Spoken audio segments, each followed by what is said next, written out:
This is Culture Crime Fighters. We are a Culture Crimes Task Force so powerful, so far-reaching, not even the most dastardly of villains can escape. Our goal is to identify and defeat all culture criminals wherever they lurk and destroy them. For too long have these cretins carried out their nefarious deeds, and we will sit for it no longer. Beware, you may commit your culture crimes, but if you do, justice will be served at the hands of the Culture Crime Fighters. What are you? I'm Vigilante, Williamson.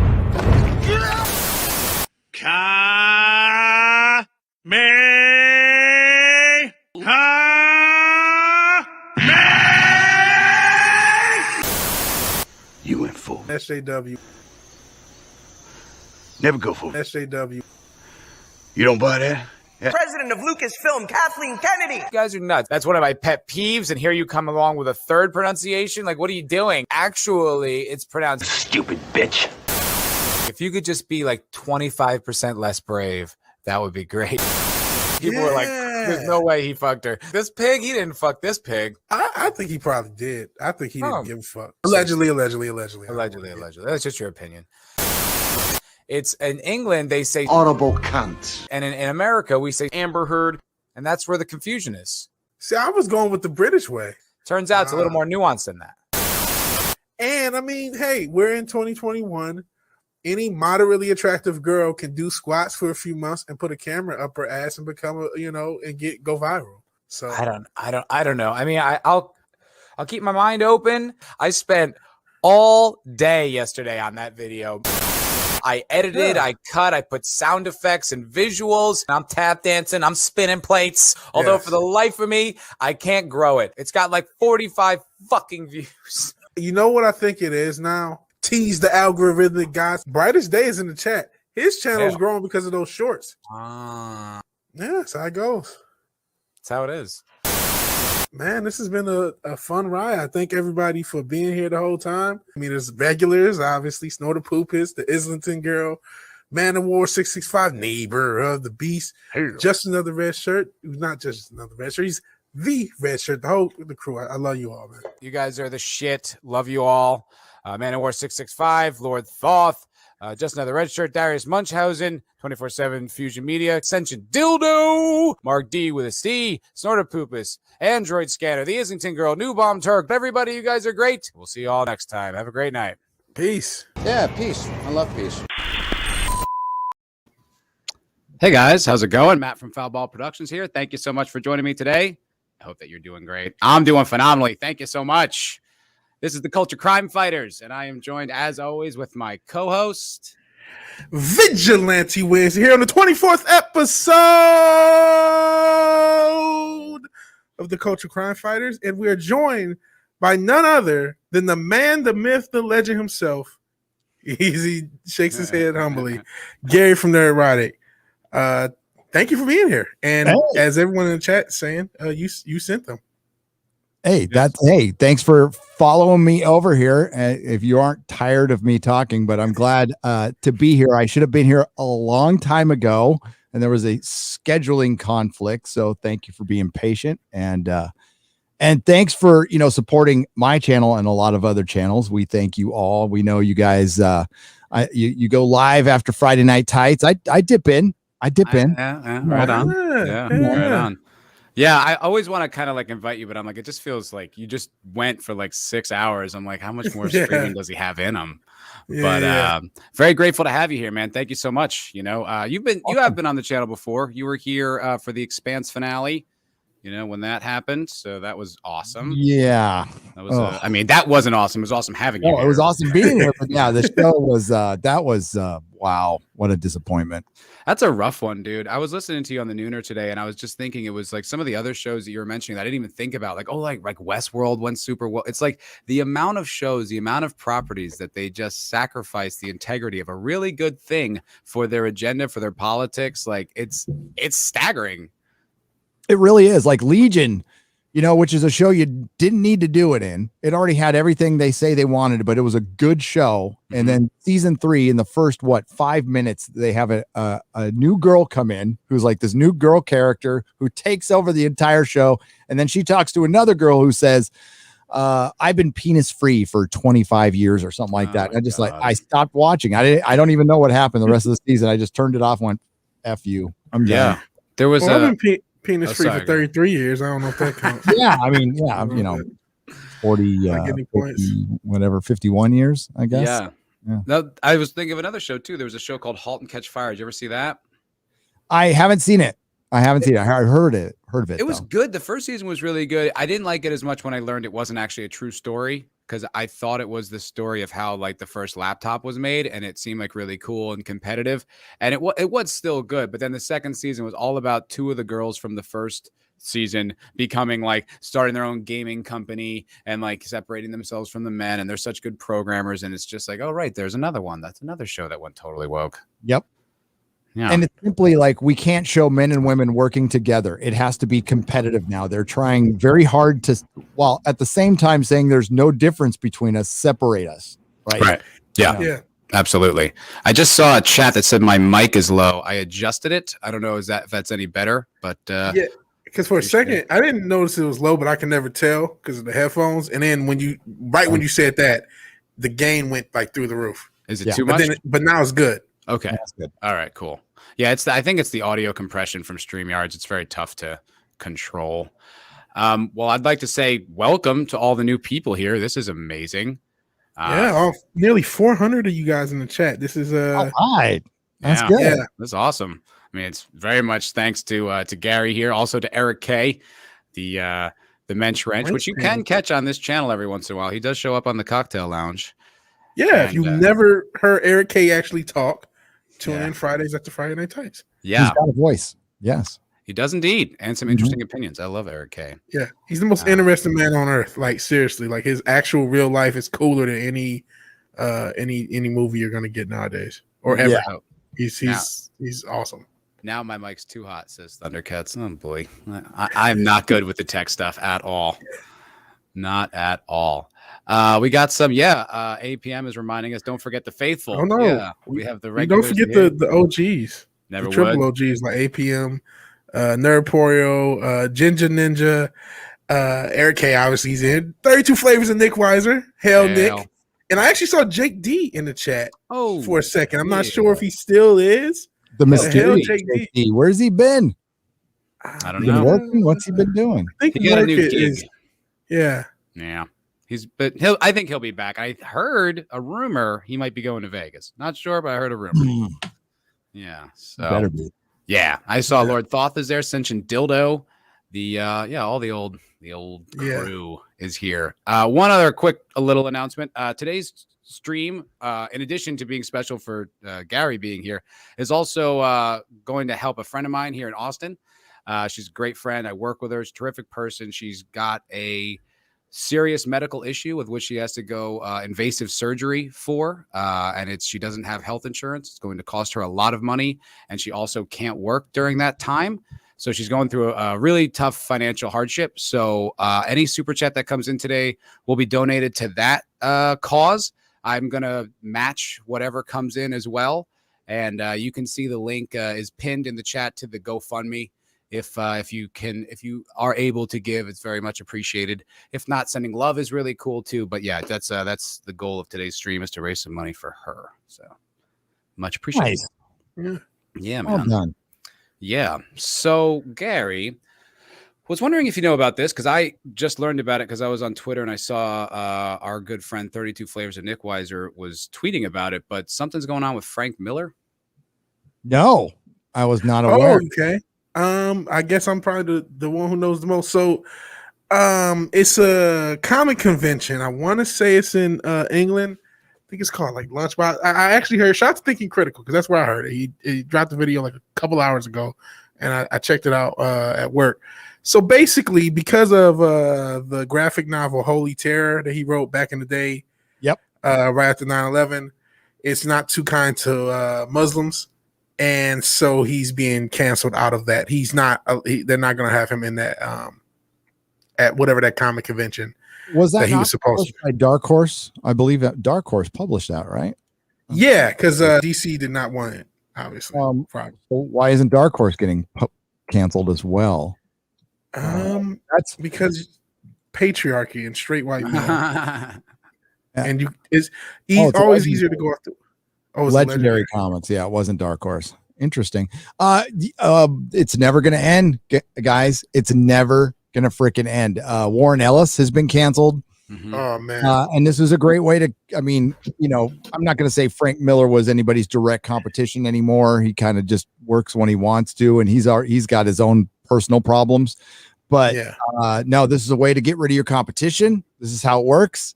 They just cancel them. We don't have to beat you on merit anymore. We'll just say you did a thing, and you'll be done after that. Yeah, 100%. And that Warren Ellis thing, we covered it a few weeks ago, and actually went to that site. Did you ever read his accusations? Yes, the accusations of he was a guy who wanted to get laid. Yeah, basically. Oh, that's it. God, he talked to me for months. To me.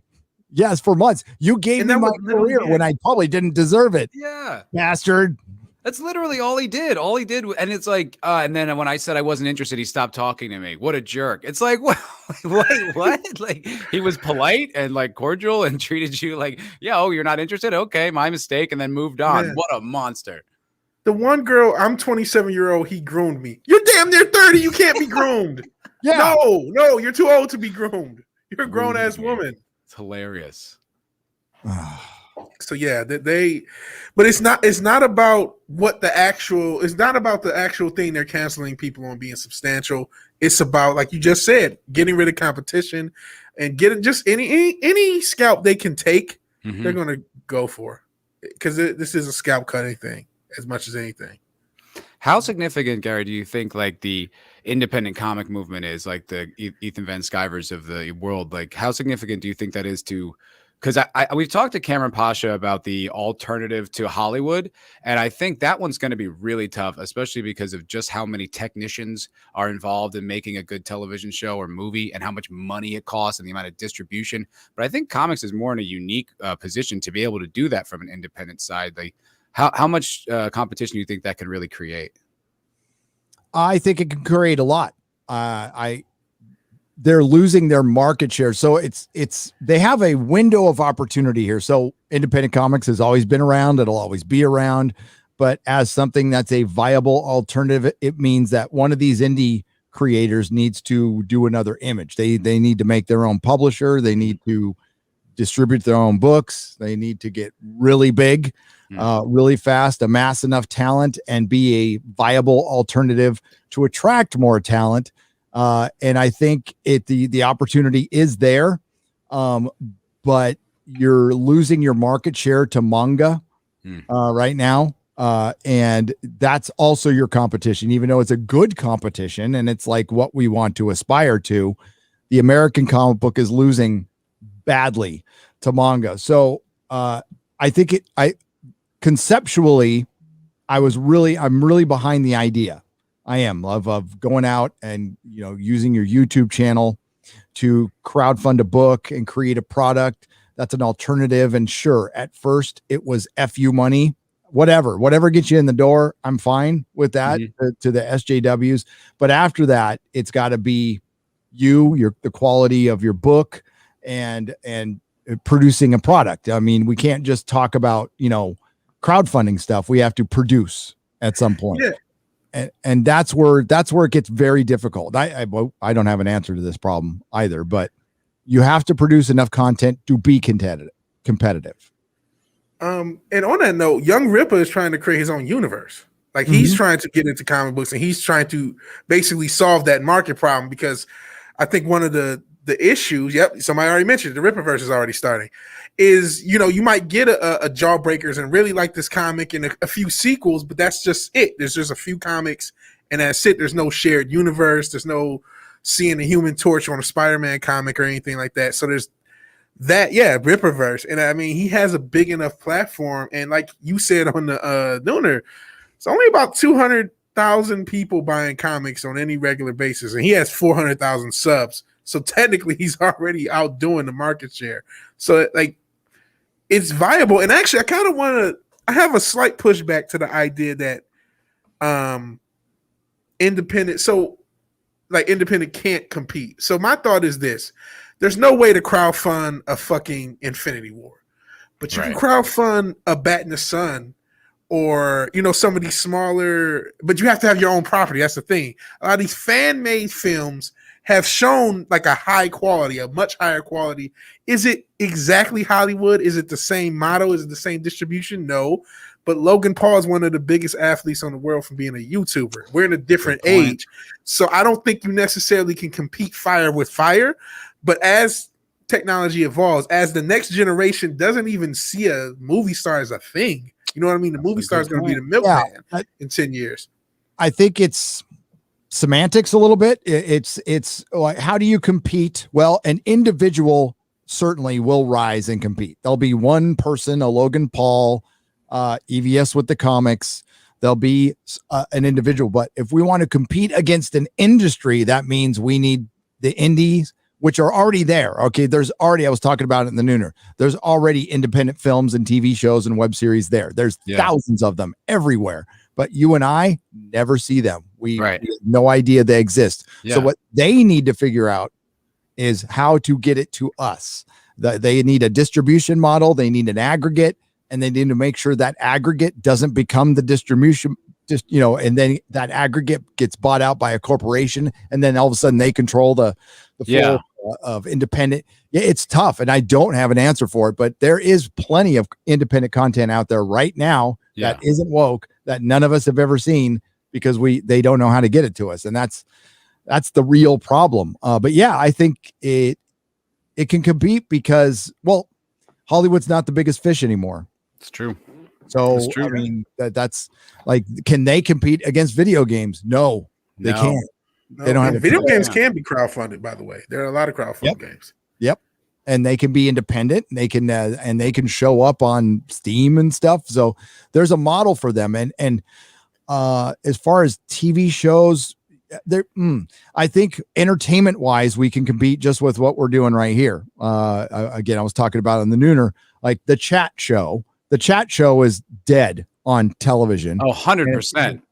It's the least interesting form of entertainment. I mean, you see like how poorly they did with the Koof, like how bad they were where they didn't have like all their bells and whistles and their spinning plates. You're like, these guys are barely even interesting, let alone like the leaders of popular entertainment. Yeah, I was watching Comic-Con at home, that Doctor Who panel, and the host had to read a script. I'm like, why? Like, you're introducing Chris Chibnall and Jodie Whittaker, first female doctor played by Jodie Whittaker, for a Doctor Who panel where they're going to tell you nothing. So all you have to do is like, what's your favorite pie? And like, you don't have to ask them any questions. Yeah, I don't know why you had to read a script. And it was boring and it was stale. And Comic-Con, after a year of this, you think they would have figured it out, but they didn't. And they have access to all the entertainers on the planet. And then you have guys like you, but you also have guys like Doomcock and the EFAP guys. I mean, the EFAP guys go 10 hours on one subject and they're hilarious. I mean, Rags is really funny. His timing is sharp and spot on. And it's like, it's just a funny group of guys. And it's like, they're entertaining for that length of time. I mean, it's so evident that these like people that they propped up as like the entertaining people are not that they're just part of the system. They're Ron Burgundy. And so that's all they are. They just read whatever they said. They have no idea. That became evident watching guys like watching FNT and watching stuff that's not even in the space. How many different streamers doing different things are so much better than our late night talk show host or any talk show host, because there's no script, and that they couldn't handle it when everything was square. That's what they show. Mr. Trickle Trunk says for $2. Thank you, sir. Says the wrong one. Says the chat show is dead. Guys on a chat stream. Hey, stream, chat stream. Fair enough. A different thing. I know it seems semantical, but it's a lot different than from what it's the same. Actually, it's the same, but it's different. It's different because we don't have the production value. Mm-hmm. That camera you showed on your stream is the exact camera being used right now to film me. And it's not the same production value. I don't have a makeup artist or a green room and all that sort of stuff. But I think it comes across just as well. At least it does for me as a fan. I hope everyone here is getting the same experience. I mean, I would like to believe that we're as entertaining as Gary's streams, but I mean, FNT, like, it's just a bunch of dudes with a mic and a webcam, and it's infinitely more entertaining to me than anything like any Jimmy Kimmel or Jimmy Fallon or Conan or any of those guys. Like, I always just kind of like, you're like, all right, you politely, enjoy it, I guess. But though you and these other streamers, they're so entertaining, and it's like, oh yeah, you don't need to be part of this whole industry to be interesting. And it's like, wow, well, we actually don't need them almost at all, with the exception of maybe scripted content.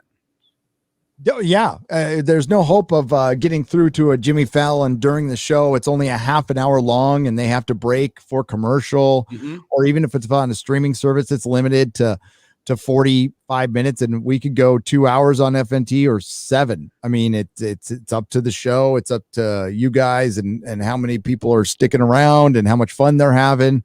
And at least, the chat is up. And it stays up, and you can go back and you can see yourself on the chat. And then there's a whole different thing going on in the chat than there is in the show. And sometimes there's a different thing going on in the show within the show.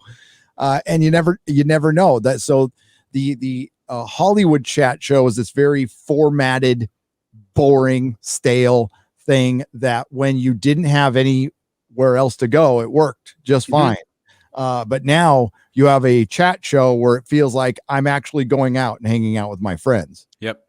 And it's entertaining. Like, the people on this chat are entertaining. Like, they're funny and they're insightful and they have passions. It's, I think social media is probably maybe destroyed the American celebrity, because now when you see them on those shows, you're like, ugh, like, I know this is all just manufactured and we're all just having such a good time. I mean, this is a performance for you. This is a role you booked. That's not who you are. And you're not being transparent. You're not being even interesting. You're just, playing the part of the likable celebrity. And who is that fooling anymore? Like, I don't know who even finds it entertaining. It's so manufactured and transparent. Mm-hmm. It's just not interesting. It's a generation that grew up on them. Eventually, like I said, in 10 or 15 years, they're going to be the milkman. They're going to be an obsolete generation. Chicago Box is right. FNT is the best thing on YouTube. Second best thing is this show, Culture Crime Fighters. There you go, right? Yeah, but to be fair, I mean, Gary 100% spawned this. I mean, yes, obviously clear. It was listening to you and listening to like Critical Drinker, who was on Chrissy Mayer's show today. I was listening to a little bit of that. That was pretty cool. Yeah, but like listening to you guys and just hearing like something contrary to what we were supposed to hear was, for me, immensely inspiring. And I think it was the same for Vigilante Williamson. In addition, you were, encouraging people to start channels, and we did. Yeah. Yeah, it's fun, right? I mean, like, I don't want to judge other YouTubers too harshly, right? They all go through their own experiences, but this is it's a great hobby. I wouldn't recommend to like seeking it out as a job. That could happen. That's great. But that's gravy. But as far as like instead of getting a band together or something, we all need our hobbies. This is a great way to socialize and even if like that's where my goal was. Like, when I hit 1,000 subs, I'm like, if it stops here, great, I'll do this forever. I'll like work my day job and this will be my fun, outside of and it just kept growing. And this, it's a great way to meet people too. And you never know who's watching. It doesn't matter how many effing subs you have. I was covering Happy, the TV show Happy. Yeah. And I think we had 30 people watching our reviews, and one of the stars of the show contacted me and said, I'll come on the show. That's awesome. We'll talk. Wow. Yeah. So we talked to her, and she was cool, and it was, there was 30 people watching our reviews. That's rad. That was a good show. The first season was good. And dark. Again, that's another, really the second season was dark. And it wasn't. First one was pretty dark with the meth Santa and shit. There's a lot, and that whole like entertainment company that was like, wow, like they just showed what entertainment companies are. I was a little uncomfortable. Oh no, Happy to season 1 is great. I'll go so far as to say it's great. And it's based on a comic book that's really good that I happen to be in. I'm getting stabbed in the mouth in that comic book. But it's sick. It's freaking dark as hell, and it didn't go woke. It didn't go like it was actually the least. It was done by the guys who directed Crank and Ghost Rider Spirit of Vengeance, one of my secret favorite piece of shit movies. Which movie is this?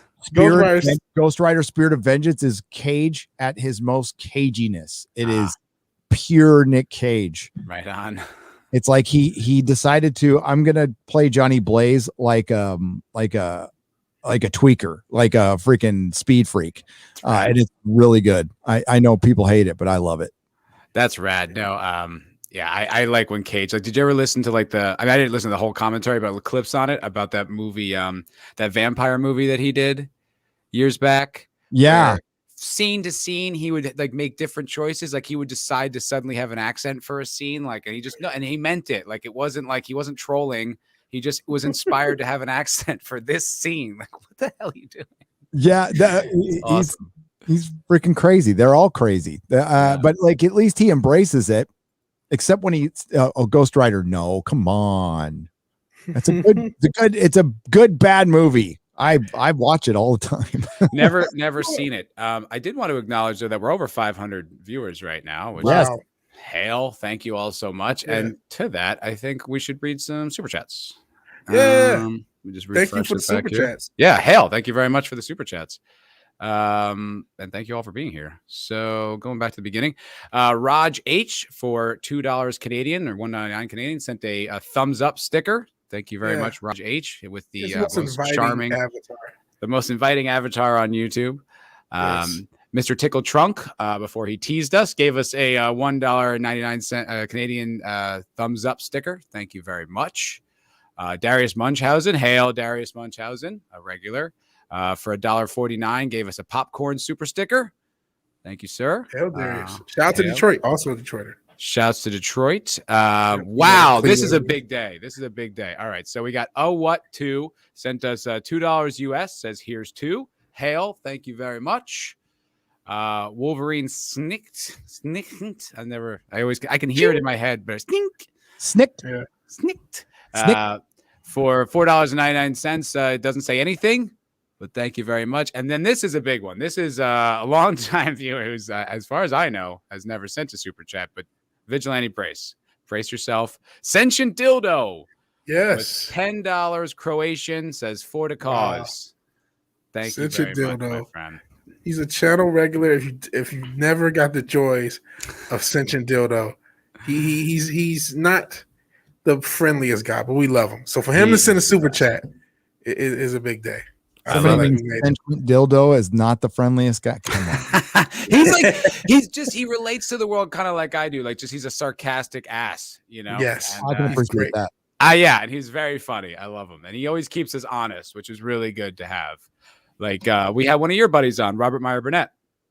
And that was a terrific show. But we did get to a point where we kind of maybe just disagreed on where we landed on a particular issue. And I was going between maybe just like letting him have his moment and pushing back. And then I remember guys if we just let him go and we don't push back, like we're going to hear it from them. And I was like, we owe it to them to be honest. So I was like, all right. And that's the benefit of having a guy like Sentient Dildo in your chat. Yeah, he does keep us honest. He sure does. Yeah. So another story that I saw that's coming out. So I know it's been mentioned before, but now it sounds like it's confirmed. I guess Michael B. Jordan's developing the Black Superman show. It sounds official now. So we're getting two Black Superman when we don't want any. Yep. I guess. I don't know. First impressions, Gary, before we go any further, like what is that? What's your first impression hearing this? I am not surprised. This is Warner Brothers being as dumb as they possibly can be because they've always been this dumb from day one. Think about it. This is a corporation that could have done a shared universe in the 80s. They could have had Michael Keaton with Christopher Reeves. And freaking Linda Carter was still looking good back then too. You could have had her. They could have John Wesley Shipp as the Flash. They could have done it and they didn't do it because they're stupid and they've always been stupid. This is so dumb on so many levels. For one, it's almost like Michael B. Jordan is trolling fucking Ta-Nehisi Coates and J.J. Abrams. Like, I want to steal your thunder Yeah. And better yet, I'll be the black man producing the black Superman that isn't Clark Kent. So people are going to respect this more automatically. Now, do I know anything about this Superman? No, it's Obama Superman. So I could care less. What do you mean Obama Superman? This is Valzad, right? Yeah. So yeah, so this is what they did was back when Obama was the president. And again, I know nothing about this Superman, zero. So when they wanted to make a black Superman that looked like Obama, basically, they wanted to make Obama a superhero. And I don't know what came first. I'm just saying, could you just imagine just being like so committed to your politics? You're like, yeah, the president, like he's so cool. Like you look up to him like he's like a rock and roll singer or something like that. Like the most like part of the system guy in the world. You're just like, yeah, symbol of freedom. Like, ooh, gross. Yeah, I don't know if this came out after I sold my shop or I just didn't give a crap and didn't pay attention. I know there was like the Obama Spider-Man cover, which like went nuts. And because it sold so well, they wanted to, they made Obama super teams and Obama was in everything and it sold.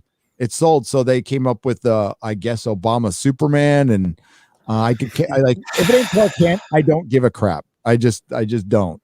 They can do what they want.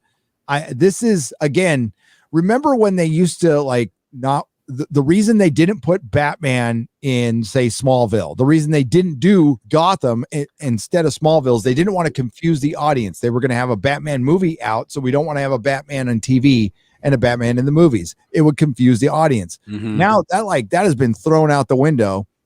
And what they're doing now is just placating and pandering in the like dumbest possible way to where you're actually going to take away from your own project and you're going to create a resentment and it's not going to do well. And you're going to confuse the shit out of normies. You have 4 Commissioner Gordons at least. You have like 5, like you have multiples of the same character in multiple universes. No normal person, which barely listen, there are still people who watch like most of the Marvel movies and think Batman is in that universe because they're normies and they don't know what they're talking about. So there's no normie who's going to be able to decipher, oh, there's 2 black Superman, and then Black Adam may have the Henry Cavill in it, and then it's like fucking I'm going to get roped in to see it, but the Flash movie that's really not about the Flash, it may have it's going to have Keaton. Going to have Ben Affleck. It may have other Batmen in it, as because they're trying to. I remember last year they're trying to get anybody and everybody they can to do a cameo. And holy crap, we have you saw that. And that's not it. That's not the only one. So we have a channel benefactor. Hold on, wait. This one first. Charles Burnett for $150. If I had Gary's applause thing, I would press that. Hell. Thank you very, very much, man. And it's going to a good cause, so I really appreciate that. And for $150, he says, keep up the fight. Right on, man. Thank you very much. I am blown away. That is really, really cool. Thank you, sir. And Vigilante, sorry, you were going to say, my good man? Oh, yeah. Okay, so we have a channel benefactor. I saw him in the chat. I'm like, I wonder if he went crazy. So he's at least sent me a Ogre Squasher 101 or the flyest super chatter, because he's actually a pilot, sent me a $101.61 super chat. Thank you, Ogre Squasher. He says nothing. I saw you in the chat. He used Stream Elements to do it. So thank you so much. I'm also going to donate it to the same charity because thank you. Very much appreciated. She's a great person and she's in need. And if we can help, that's terrific. And he also sent me a $101.71 super chat. Said nothing as well, but Ogre Squasher, as Ascension Dildo often accuses him, is laundering money through our super chats. But no, thank you so much, man. That's really Ogre Squasher. You're the man.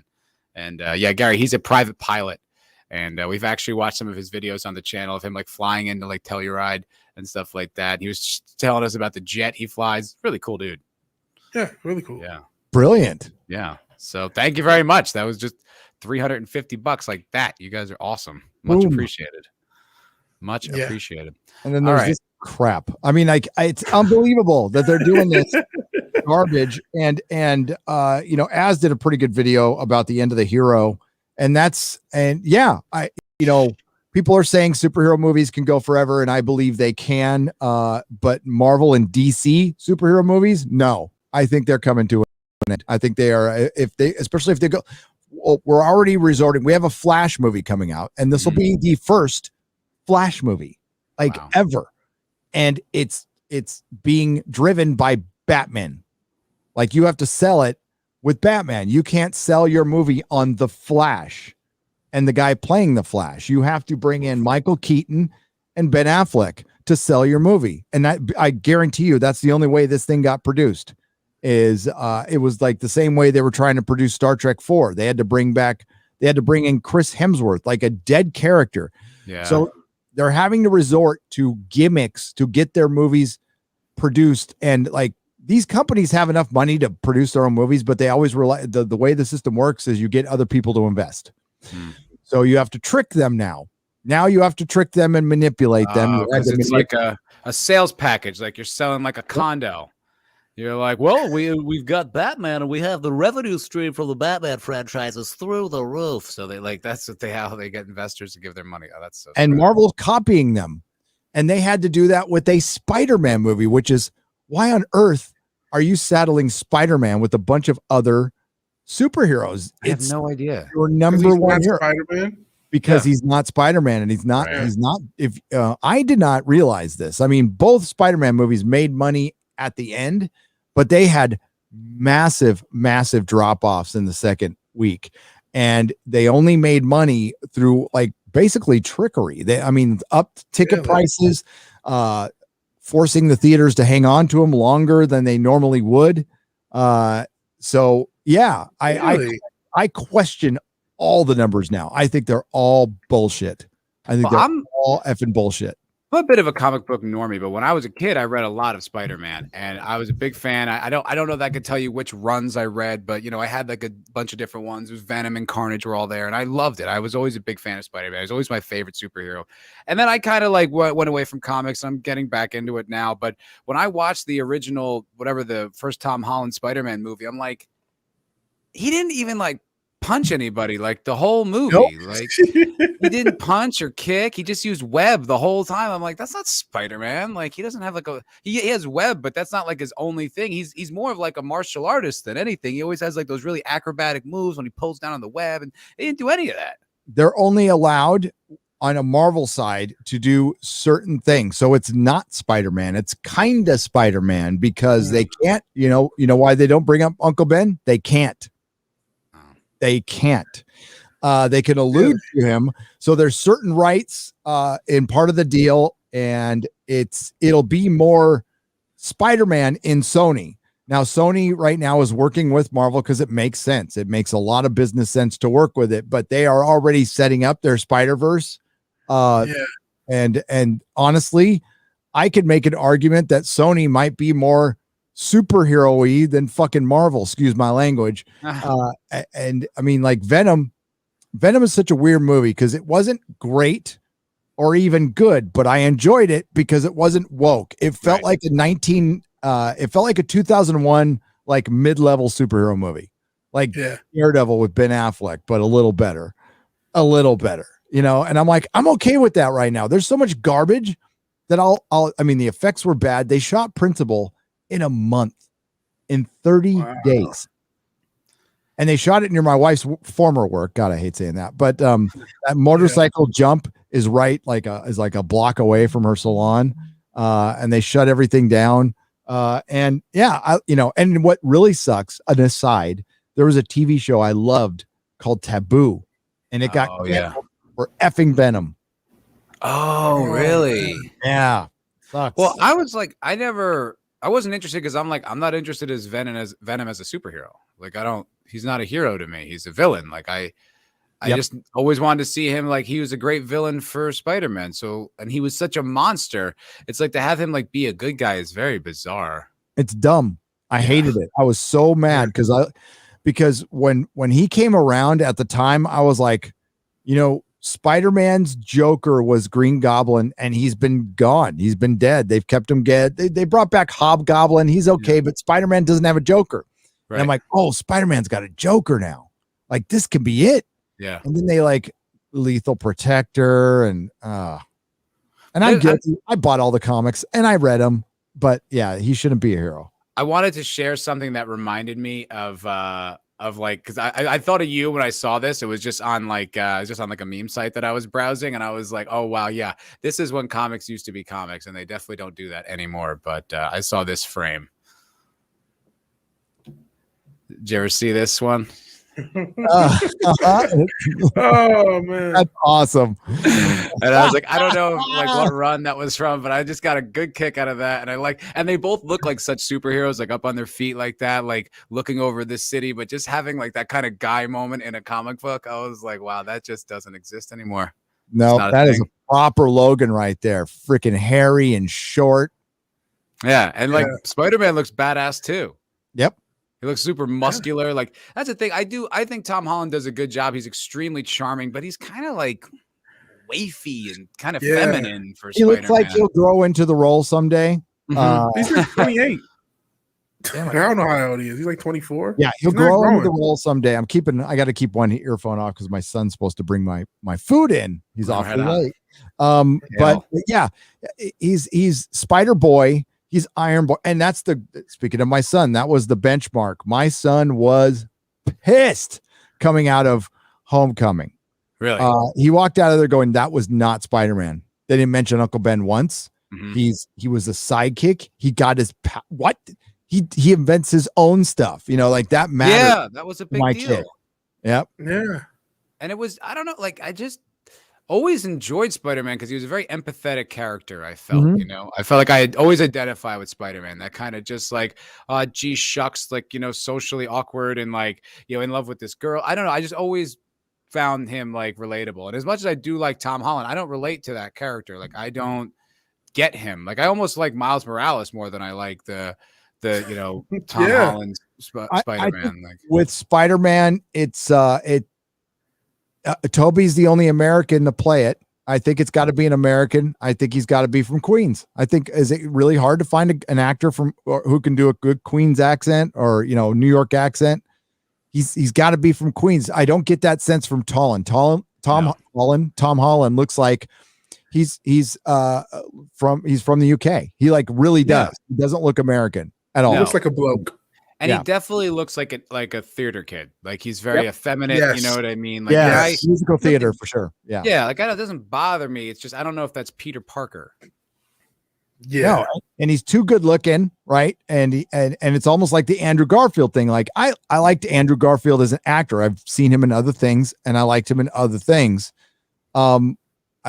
Remaking Spider-Man, great example of just because something makes money doesn't mean it's successful. Spider-Man 3 was the most profitable, highest grossing Spider-Man movie, and it didn't get a sequel.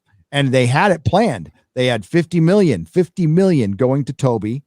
They had Sam Raimi ready to go, and they pulled the plug to do that stupid remake with Andrew Garfield where like, the costume in the second movie was better, but everything else about it kind of, the Gwen Stacy death drove me nuts. And then they pulled the plug on that, and Marvel of all people does Spider-Man the worst. Right. That's the most you know, for one, I like the costume. Homecoming costume. That's the one thing I like is it looks like a Romita costume. It looked good. But that was it. And his best Civil War was the best Spider-Man, and it still wasn't great. Yeah. I will say, and this is just a complete normie, like I said. By the way, we were over 600 there for a second, which was like rocking. Yes. But I thought it was really cool, the Iron Man Spider-Man suit. I thought that was I liked it. I thought it was really fun and badass. But then to me, it kind of raised the question. I'm like, well, then why doesn't Hawkeye and Black Widow have one? Because at least Spider-Man is superhero. They're just people. Like a ricochet will kill either one of them. Like why don't they have iron suits? Why not? I mean, like for a little while, Black Widow had like she was able to stick to walls in the comic books. Why not like make her a suit where she can have some mock spider powers? I mean, she's called the Black freaking widow. Yeah. And why doesn't she use her stinger? And why doesn't Hawkeye have a mask? I mean, like, oh wait, you got a giant green guy and a guy in like a freaking American flag. You're going to stop at the guy with the purple, and you don't even have to make him purple. But Hawkeye had a cool costume, like a damn cool costume. They made him look like G.I. Joe. Yeah. It just kind of like when you do something like that does break the story. It's like all of a sudden you're opening up all these, like maybe Tony Stark has a reason why he doesn't make Iron Man suits for anyone else. Maybe you couldn't control it. Maybe you need to be as smart as him, whatever. But then as soon as you give it to Spider-Man, it's like, well, then why wouldn't you give it to someone else? Like, why wouldn't you? Yes. You know what I mean? It's like, why would you have done that? Did you guys read Civil War, the comic book? I read parts of it actually, because that was like one of my time. What led to the breakup is Tony had an override switch in the suit. I'm pretty sure he did in the movie too. But yeah, he had an override switch where he could turn it off. And Spider-Man didn't like that. He's spying on him too. He was spying on him. I like that. That's I like that theme. Yep. You know, that's interesting. I'd like to go back and read just a few more super chats just so they don't pile up too much. Yeah. And there's quite a few. Thank you very much for those. Much appreciated. Going back, APM for 50 great British pounds. Thank you very much, APM. APM has been a very staunch supporter of this channel. Thank you, brother. Good to see you again. Says, any friend of yours, a friend of mine, Matt. Ugh, what a line. I hope she recovers quickly. Thank you very much, APM. Really appreciate that, brother. Yeah. You're a good dude. Scorpion P2C for $5 US says, hope your friend feels better. Here's a little bit of help with a heart. Thank you very much, sir. These guys are really cool. Much appreciated. Naver Thrad for $10 super chat. Thank you, sir. Doesn't say anything, just a little contribution. Much appreciated, my friend. Your Muslim uncle for $19.99. And this is a quote. I look at Holy Terror, which I really don't do all that often. I can really feel the anger ripple off the pages. There are places where it is bloodthirsty beyond belief, but I'm not capable of that book again. His words. I liked Holy Terror. I did a video. I wish I could find it, where I'm reading it to my baby son as a story, as a joke. I'm like, it's story time, son. Let's read Frank Miller's Holy Terror. Oh man. Somebody in the chat said 535, and I'm pretty sure you're talking about Amazing Spider-Man 535, to where Tony overrides the suit and everything. Is that what you're talking about? What too? Because that is good for you. Look at that, comic book fan, because I'm pretty sure that's the issue. And then I pull like, here's two issues around that. I don't have 535. It's in my closet, but yeah, this is Spider-Man taking his mask off in Civil War. And then this is all the aftermath when he switches sides and stuff. And like, some people don't like the story. I do. Although the characters are a little out of character. I think the roles were actually reversed, but I think Captain America would side with the country and Tony would not, but whatever. I kind of like the way they played it in the movies though, where he's like, I don't bow to any authoritarian. I thought that was really cool. He's like, yes, I'm an American, but I believe in American ideals. Just because you happen to be the person wielding the power doesn't mean I have to, like bend the knee to you. And I was like, that's pretty fucking punk rock. That's the way he's always been. That's the way Cap has always been written. He's about the ideal, the people. He's not a tool of the government. Like, there's tons of Cap issues going back to the freaking 70s where he's, talking back to generals or breaking away from the government, becoming nomad. And yeah, so, I mean, but Cap would never, ever, ever sit there and say the American dream wasn't real. That is just utter bullshit. And I had people coming at me going, what do I haven't read any Cap. It's like, I don't like to there's always a bigger fish, right, guys? There's always, even in my comic store, I'm like, there's guys who came in who knew way more about Spider-Man than I do. Sure. And I've read all the fucking Spider-Man. And I've read, I haven't read every Golden Age Cap. I haven't gotten my hands on them. They're too expensive. I haven't gone for the reprints yet, but I've read every modern Cap that I could get my hands on. And I don't recall him ever being close to saying that the American dream wasn't real. Until recently, of course. Well, he's not Cap, isn't he? Didn't they kill him? Isn't he like a clone or something? Technically, he's not. So the Cap, I think, it's like Picard. The Cosmic Cube manifested the real Cap, but the one that we have been watching all throughout the comics that said Hail Hydra is, I think, locked up somewhere. So technically, no. You're no, technically, yes, you're right. Like the real Cap said Sieg Heil, basically. which is insane as well. Yeah, but With you know, God it's funny. destroyed- It's like we were talking about this on the cocktail lounge the other night with Tom. Hail Tom from Midnight Meds After Dark. He's there all the time. He's a great guy. But boy, oh boy, was he upset about the whole He-Man thing. The He-Man collapse and the Kevin Smith, that he was the one who did it, because he's a huge fan of both. And it was really upsetting for him. And I was surprised that he was so upset, only because he's been like a warrior on the front line of this fight for so long that I thought, why would you get emotionally invested in something like that? Like that, I'm at the point now where I need a lot of time to believe anything's going to be good. And I was surprised to see how vulnerable he let himself be at the hands of something like that in this day and age. Yeah, I'm trying to think of something that would equate to it in modern terms, of what kind of betrayal. I mean, because it like he didn't create He-Man, right? But Kevin Smith got the job because of his geek cred. That's not like he can write decent. Okay, he's written some pretty good comic books. I don't know if he had help, but like he's written some really damn good comic books, like a damn good run of Daredevil. I know Razorfist said it's his favorite. Wow. I wouldn't say it's the best. I could accept it being his favorite. I wouldn't say it's the best, but I'd say it's in the top 3 easily. And the Green Arrow run was spectacular. But yeah, but Kevin Smith's, geek cred is eroded to me, and I see him kind of like as I think he's Big Bang Theory before Big Bang Theory happened. I like that analogy. I heard you say that in the dinner, and I was like, that's a good one. That's very sharp. But thank you. But still, him coming out and then blaming fans after that's where you cross the line. That's where the line was at. I mean, lying to Clownfish and doing this basic bitch Hollywood stuff, that's being a sellout. But then your ultimate betrayal was blaming the fans. That was just, you're done after that. Dude, I watched your video on that. That was an excellent video on the subject. Like, I love the way you broke that down and you addressed each moment in that bullshit live stream, and it was so disingenuous. And the comments on that one, like on your video, were just fire and spot on. And there was one where I was like, man, you really nailed it. Let me see if I can pull it up. Yeah, real quick, I want to kind of you talked about Tom. The reason I switched hats, I'm a Lions fan, right? They're not going to make the playoffs this year. I want them to. I hope they do. But I'm still going to root for them anyway.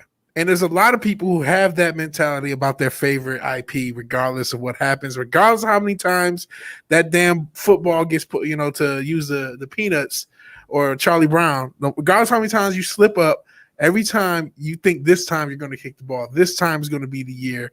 They're not going to screw this up. I mean, He-Man had a really good trailer. It looked like you were going to get He-Man. And even though I've kind of thought, you mentioned the comics, I remember him making Batman piss himself in a year one retcon thing as far as Kevin Smith goes. And somebody brought up he did a pretty shitty Black Cat run with Spider-Man. Yeah, I agree with that. She got graped, so to yeah. So these things made me. I've been wearing on him for a while, and so I didn't have that same feeling. But I do feel for the people, and not just Tom. I mean, think about how many normies who don't know any of this is going on turned on Netflix that day to show their kids, hey, it's He-Man. They got a new version. And they got that. They got He-Man and Skeletor dying in the first episode. They got Prince Adam literally getting stabbed in the back. And they're probably like, wow, what? You know what I mean? In a way, it's a good thing because it wakes a lot of people up because a lot of times it's their first experience with it.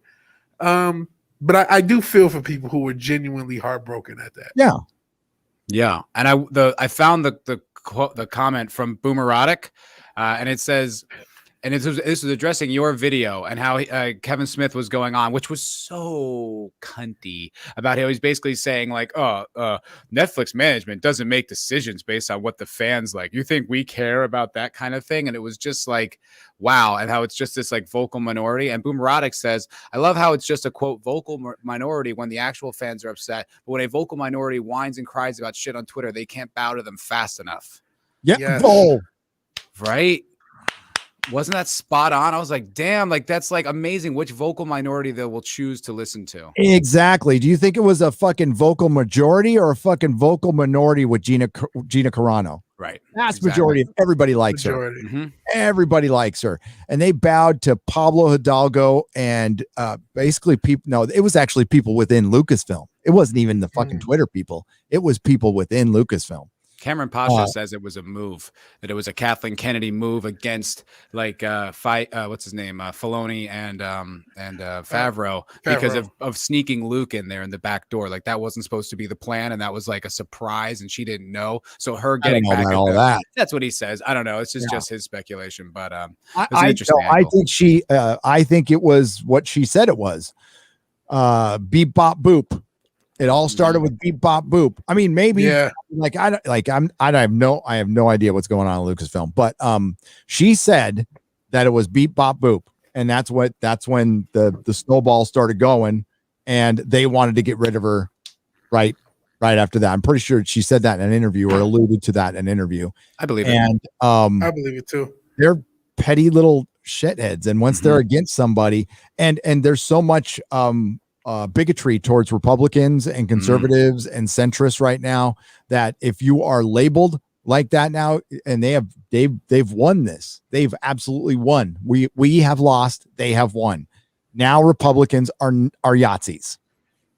Yes, they've absolutely convinced a lot of people that is just normal Republican or just non-leftist. Yeah. If you're not a leftist, you must be a alt-right white supremacist. And if you're not white, it's internalized racism. If you are a woman, it's internalized feminism or misogyny and shit.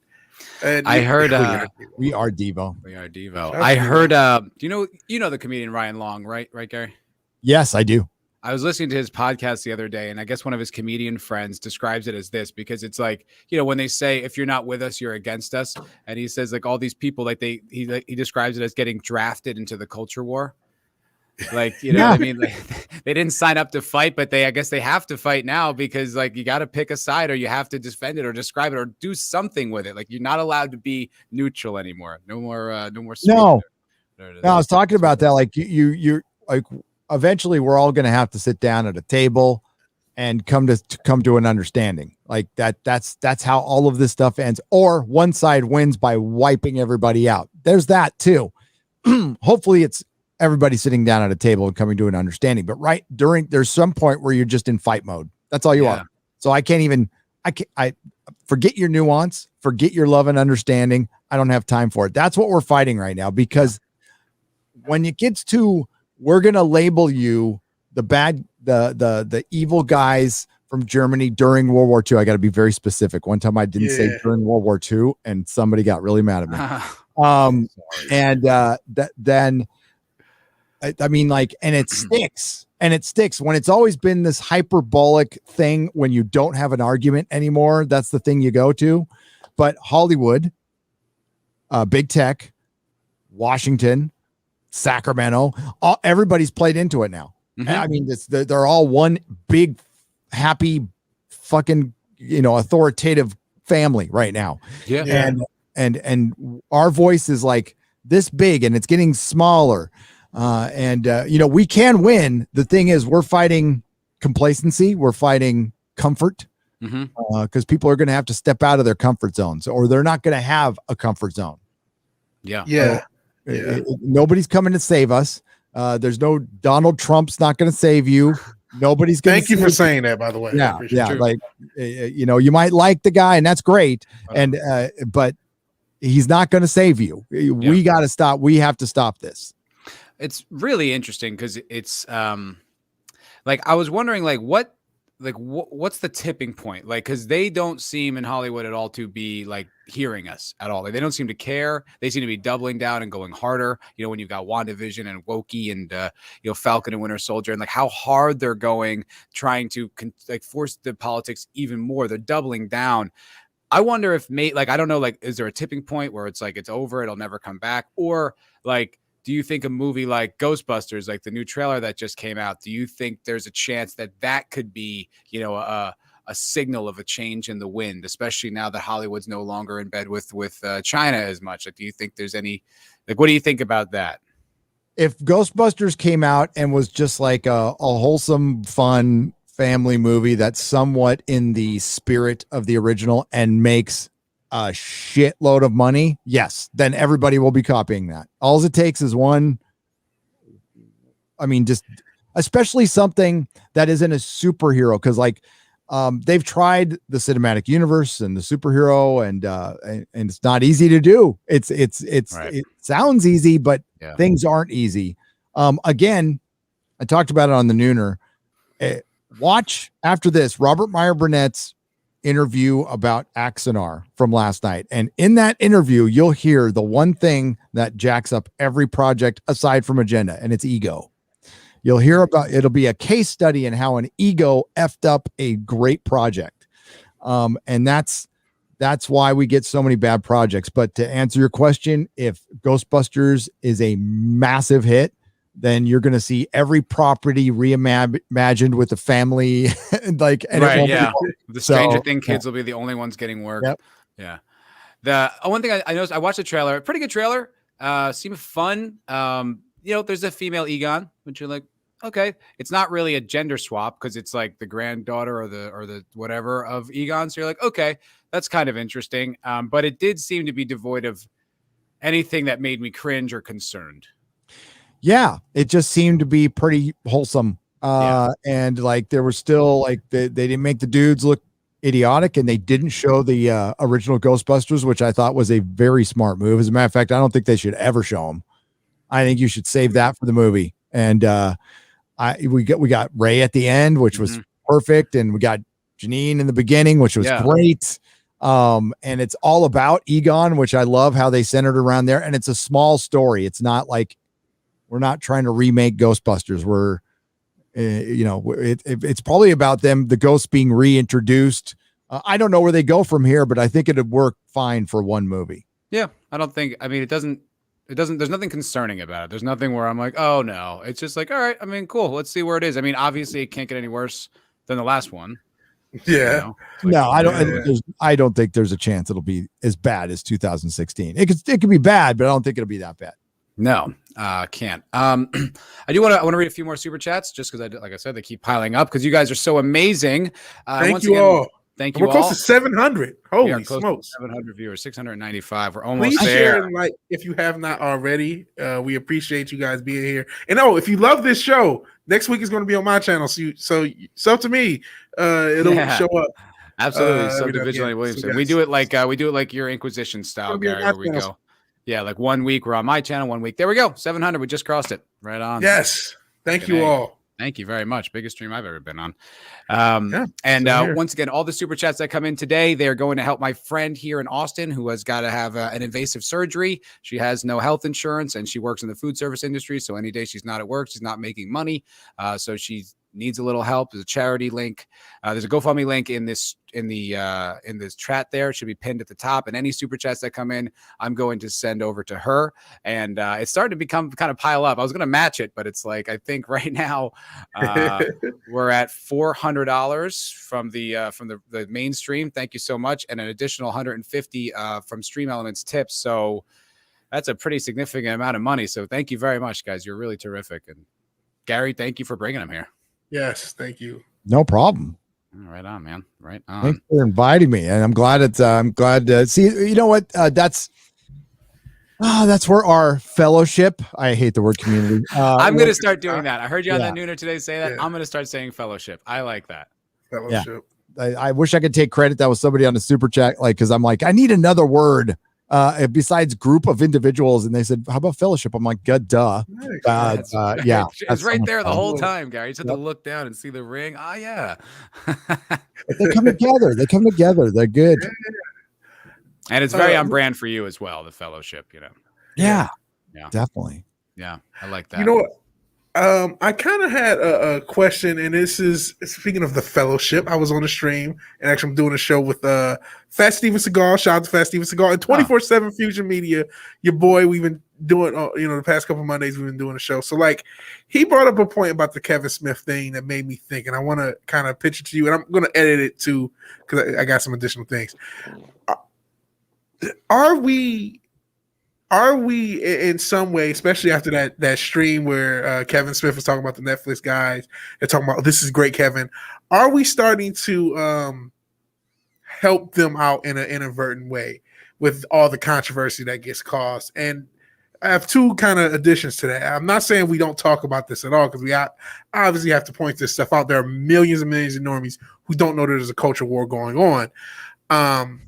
But is there some way to balance where, I'm sure there was a show from Netflix that Transformers had, a cartoon show, and that didn't really get any publicity. And I am absolutely sure this He-Man got more viewership than that Transformers show because of the controversy. So if you when there's so many people in Hollywood who think The Last Jedi is a success because of the 1.9 bill at the end of it, do we inadvertently promote some of the things that we don't like?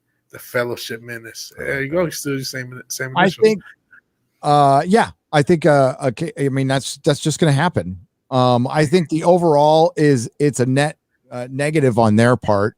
I certainly think more people watched freaking He-Man than would have watched He-Man from this time, but you still got to point it out. Because we get new people all the time. And this was, I wasn't surprised. That's the thing, is like when they did this, I was like, this is exactly what they were going to do. That's why I was surprised people were surprised. Yeah. That's why what you think was going to happen. Yeah. When they first reported it, I'm like, oh, that is so true. That one is spot on. I believe that rumor 100%. And it freaking happened. Mm-hmm. So we're not surprised at all. It's just the latest thing. Wait till Hawkeye comes out. You're going to see Jeremy Renner following around Kate Bishop. Witcher 2, as you've been pointing out for a long time. That one's definitely going to happen. Because you keyed me into the fact that they changed some things in the first season to like wokeify it, to like make the men less and the women greater. And I never read any of it. I never even played the game. So like I'm coming into it cold, and I was like, that was fun. That was fine. But there were a lot of people online who were mad about some of the casting choices. But there was a victory there. I guess like the kid, like Siri, whatever, the blonde kid was supposed to be a BAME, Black Asian, whatever the hell it was supposed to be. And like, so they actually cast her how she looks in the game and books or whatever. Pause. BAME? There's like a word for it. Yeah. That's a Hollywood for everything. And then there's words you can't use. Yeah. There's new words to replace the words you can't use. Yeah. But season two is 100% going to be woke. And am I your BAME, Matt? Is that what I am? Is that what I've been to you this whole time? Okay, I didn't want this to come up on the air, but it is 2021, and it's the only way I get any traction in Vigilante. Check. I see. I did it, everybody. Oh, why do you think I'm I still hired trying to get in Hollywood? Harry and X-Ray Girl. I got my Asian representation. Yeah. The mask is off. Sorry, Vig. Yeah. Well, mine's is still on because I'll be crying. You would see me crying otherwise. But Henry Cavill all but said season 2 is going to be like about the girls. It's going to be a girl show. Oh yeah. He's a babysitter. Yeah. And he used like really clever veiled language, but it was pretty evident. I mean, that's what it's going to be. And I guess it's shame on us for being surprised at this point. Yeah. Right. Yeah. I mean, like, Hollywood is where trends go to die, and they're gonna ride this one to the bitter end. And I mean, we're not even halfway. Well, we're halfway through the year, but you ain't seen nothing yet. Right. Nothing yet. We're gonna get the worst is yet to come. And what'll be funny is a lot of these projects that are being announced now are gonna somehow just be forgotten. The ones that aren't like being filmed, you're gonna just hear a lot of stuff just get forgotten. Which because I think eventually it's got to stop because there are no heroes. There's nothing. What are you going to have? A superhero fighting a circumstance like that. That's pretty much what you had in Falcon and Winter Soldier. A circumstance was your villain. Yeah, exactly. It's like fighting the weather. It's like, Yep. Yeah. Vij, I wanted to say one thing though about what you're saying. Like, are we kind of doing like a Streisand effect with some of these things? Like, would they go away if we didn't talk about it? I don't think so, because I wouldn't necessarily go that far, but go ahead. well, I'm just going back to your point. Yeah. I think it's because now when I talk to normies like out in the world, like no one is down with the Star Wars sequel trilogy. Like, I think the legacy of destruction, that what it did to the originals and even the prequels has overshadowed even the temporary fandom that was around them at the time. I think all the vocal criticism, like the Maulers of the world, like us, Gary, all like everyone who comes on and rips it to shreds and really like touches on that feeling you had that you couldn't articulate, I think that does way more damage than anyone who might become a fan because we're talking about it. So I agree with that. I agree with that 100%. It was actually, Fast Steven brought up the point, and I considered it, especially in this particular case for Kevin Smith. And what my counter was, should we be doing more championing of the positive? You brought up that there's an indie movie that came out today that none of us will see that may be good. There's probably like dozens and dozens of them coming out all the time. And I definitely agree with you. These creators have to get more creative about marketing. They have to be a more part of the conversation. But I think, do you think that we should do a better job of trying to look for them and championing them even when we find them? You know what I mean? Because I don't know if we have. I mean, like, we're fans. We look for stuff. I think it's on them to get it to us. I really do. If there's an independent feature out there that feels like they are the answer, then email me. Let me know, and then I'll watch it. I'll watch a movie. What I'm getting is I get a lot of books. I get a lot of comics. Thank you very much. But I'm not getting a lot of, but I know they're out there. I know because Chris Gore was talking about it. There's thousands of independent films. There's Ian from Rebecca Gold. He's doing it. He does a web series. Yeah. And, but I don't think it's possible right now to compete against Hollywood. It's just too big. I mean, like, shows are costing hundreds of millions of dollars. We would have to crowdfund like $10 billion to have a small studio. Right. Yeah. A small studio. But my thought is, we can't crowdfund a nuclear weapon, but maybe 1,000 blades. Like, if you have, I've seen the comedy thing. You talked about Ryan Long. There are a lot of YouTube and Instagram comedians, and their production value is not that great either. And I mean, we're not actually getting comedies out of Hollywood. That's on a no-no list. But like, that's something that, is it competing with Hollywood directly? No, but it's just another thing to kind of fracture the audience, because Hollywood, one of the reasons Hollywood doesn't have that same, like they think they do, where they can just shape the vision of the country, is because there's so many things to do. And a TikToker is just as valid as in a lot of people's mind as a lot of these Hollywood non-celebrities. And Drinker does do that. Drinker does a great job of that. He always recommends either classic movies I love or movies I haven't seen or whatever. The Drinker recommends is a huge part of it. So he definitely does do that. And I'm not saying that no one recommends stuff. And you said earlier that you were a guy who used to just kind of like everything, and that changed after a while. You couldn't help but to see the veil. I think most fans, and that's kind of how they have the grip they have, are people like that. They just want to watch things. They just want to watch it and like it. My comment on that might be this, because I think we've talked about this before, but in the late 50s, early 60s in Hollywood, they stopped making money. Like, Paramount almost closed. A lot of major studios did close, and the whole tone of Hollywood shifted. These big biblical epics weren't making money. All the Westerns were stale. People weren't interested, and it was people went elsewhere for their entertainment. It might just take a drought. It might just take us hanging out on YouTube, talking with each other for a while, doing Twitch streams, playing video games, for them to catch up to us. Maybe there is no like real competition with the Hollywood system, but we can compete by saying, we're not going to give you our money. You said it right there. They have to catch up to us. Yeah. And they're a couple of years behind. And I think you're spot on with that. I think they're going to go through a drought. They have the built-in excuse with Koof I hate to inform them, it's not going anywhere ever. So it's something we have to live with the rest of our lives. So they're going to have to, and they're going to figure it out now or later.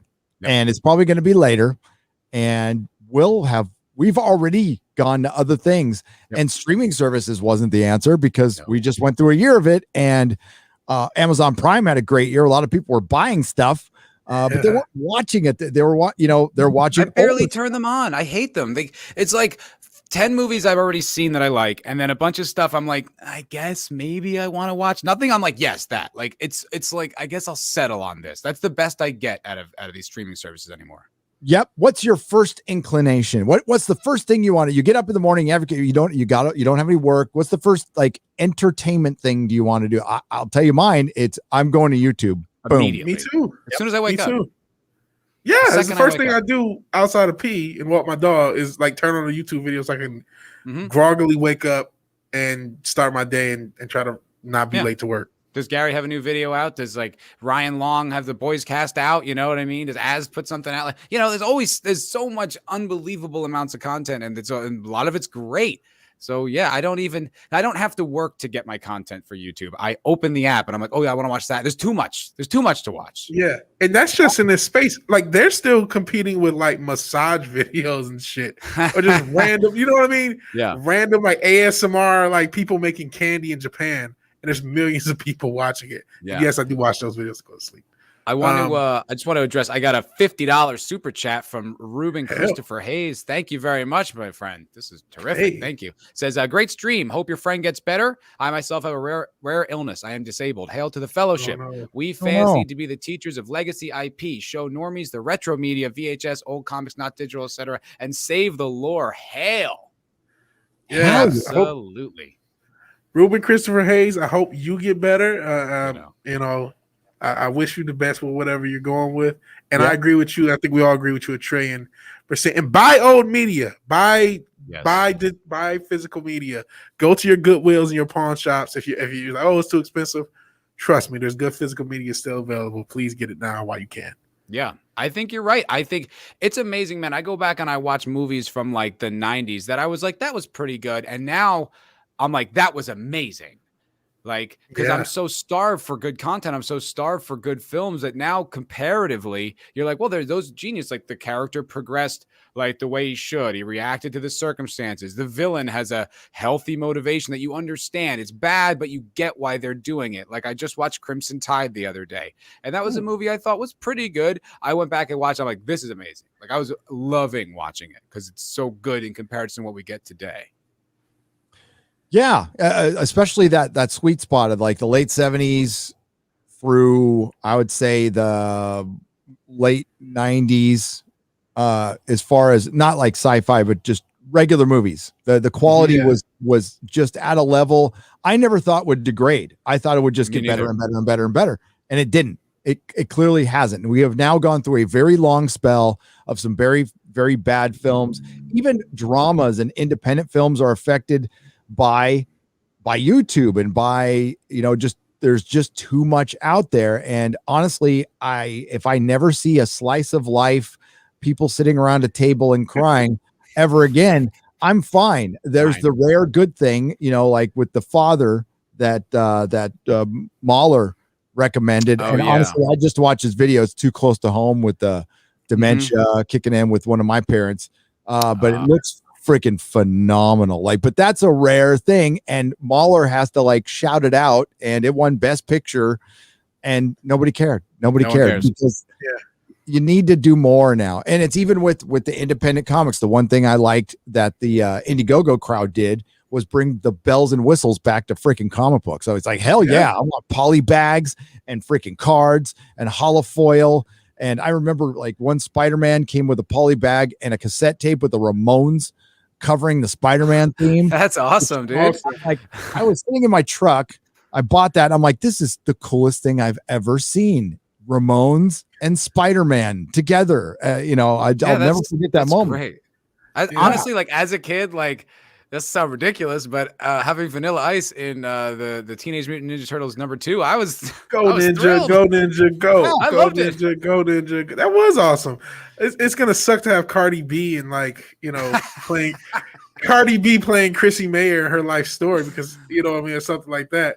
But that's there is a cool factor that was going on. You're right. The Indiegogo, they do the posters and all the cool bells and whistles that make people like this stuff. Yeah, it's forcing the publishers to do more bells and whistles. So like it does create a competition of sorts. If they're independent of itself, so they can't band together or they wouldn't be independent anymore. Right. But we need one of them to rise up and be a legit publisher that can compete on a periodical, like the periodical, as Brian calls it. I call it the comic book, the floppy. It's dying, which sucks because that's what I don't like trades. I don't like graphic novels. Never have. I'm a comic book guy. I love the serialized storytelling.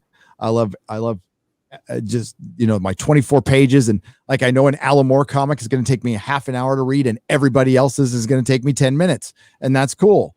And that's what works. And it can never become manga because manga is a completely different thing from a completely different culture, even though a lot of it comes from our storytelling.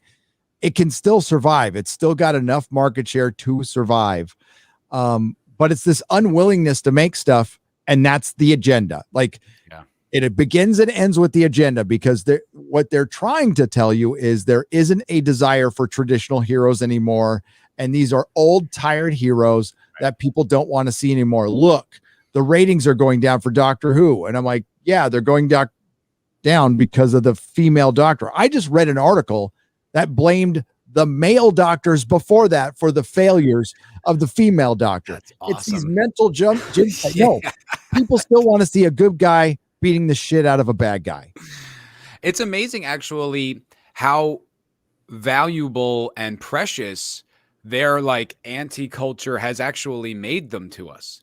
It's not just it's like when you take them, you realize, oh no, this is irreplaceable. You can't just get rid of these and then something else will fill the void. It's like, these are essential to the human condition. Like, I need Luke Skywalker. Like, I need that, in my life. I need to experience that sort of heroic journey and the failures and the challenge. I need that. And it's like when they try to take it and replace it with something, it's like it almost, even though for a time they get the lead, but I think in the long run, it really does work against their cause because it makes us more emboldened to love the things. Absolutely. I mean, that Streisand effect and all that works the opposite way as well. And that was the most disingenuous thing. Kevin Smith talking. I'm like, you serious with this shit? I mean, you went after Clownfish. And hey, Clownfish is thanking you 7,000 sub, and good for Clownfish. I'm so happy for them right now. There's two good people. I can't say we're friends, but I've spoken to Neon behind the scenes a couple of times. He's been on the show. Seems like a very nice guy, legit. They just want shit to be better. And that's what we get conflated with. And that's what I tried to talk about today. I'm so effing sick of toxic fandom. Does VW seem toxic? Does Matt seem toxic to you? I'm very toxic, to be fair, but I know what you're saying. I appreciate that, though. I know he's joking, but they're not. They're not. They just want shit to be better. Yeah, that's all. And I have to become a superhero because they're all dead. I have to become one. I don't even care that woke stuff exists. I watched that show Sense8, and it was the Wachowski siblings. That was the Wachowskis and Michael siblings? J. Straczynski. Yes, and it's pretty woke. And Martha with the strap on. And Martha from Doctor Who with the strap on. Yeah, it's pretty woke, and there's a trans character, and there's some gay stuff going on, but it's their own thing. They didn't adapt something, they didn't turn something into something else, and it's I'll give it I that. have nothing against that, and it's I can even watch something like that. Maybe not, love it, but I can enjoy it. I watched the first season and thought it was pretty interesting. It's not that it exists. It's not even your worldview. It's that you force it where it doesn't belong. You take something that existed before you even got there and you just cram it full of your shit, and then you attack people who don't enjoy it. Yeah, Sense8's problems weren't the woke. It was storytelling. It was just a little too it wasn't It's a little Mm. ambitious, to be honest. I think it was like they were shooting all over the world at the exact Yeah, same time. over ambitious. They Mhm. tried throwing way too much, and they probably should have simplified it. You know, sometimes the best way is to go simple.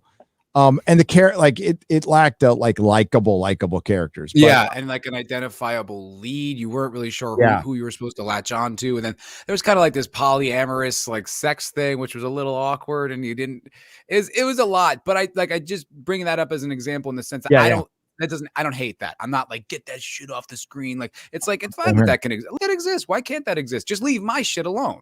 Shit, that used to be my world, man. Like, that's like, I like, rolling back in my punk rocker days, it was all the freaks and geeks. Like, we would, that was like my people. I got it, but everything's so hyper political now. Yep. I saw, Quinn's ideas.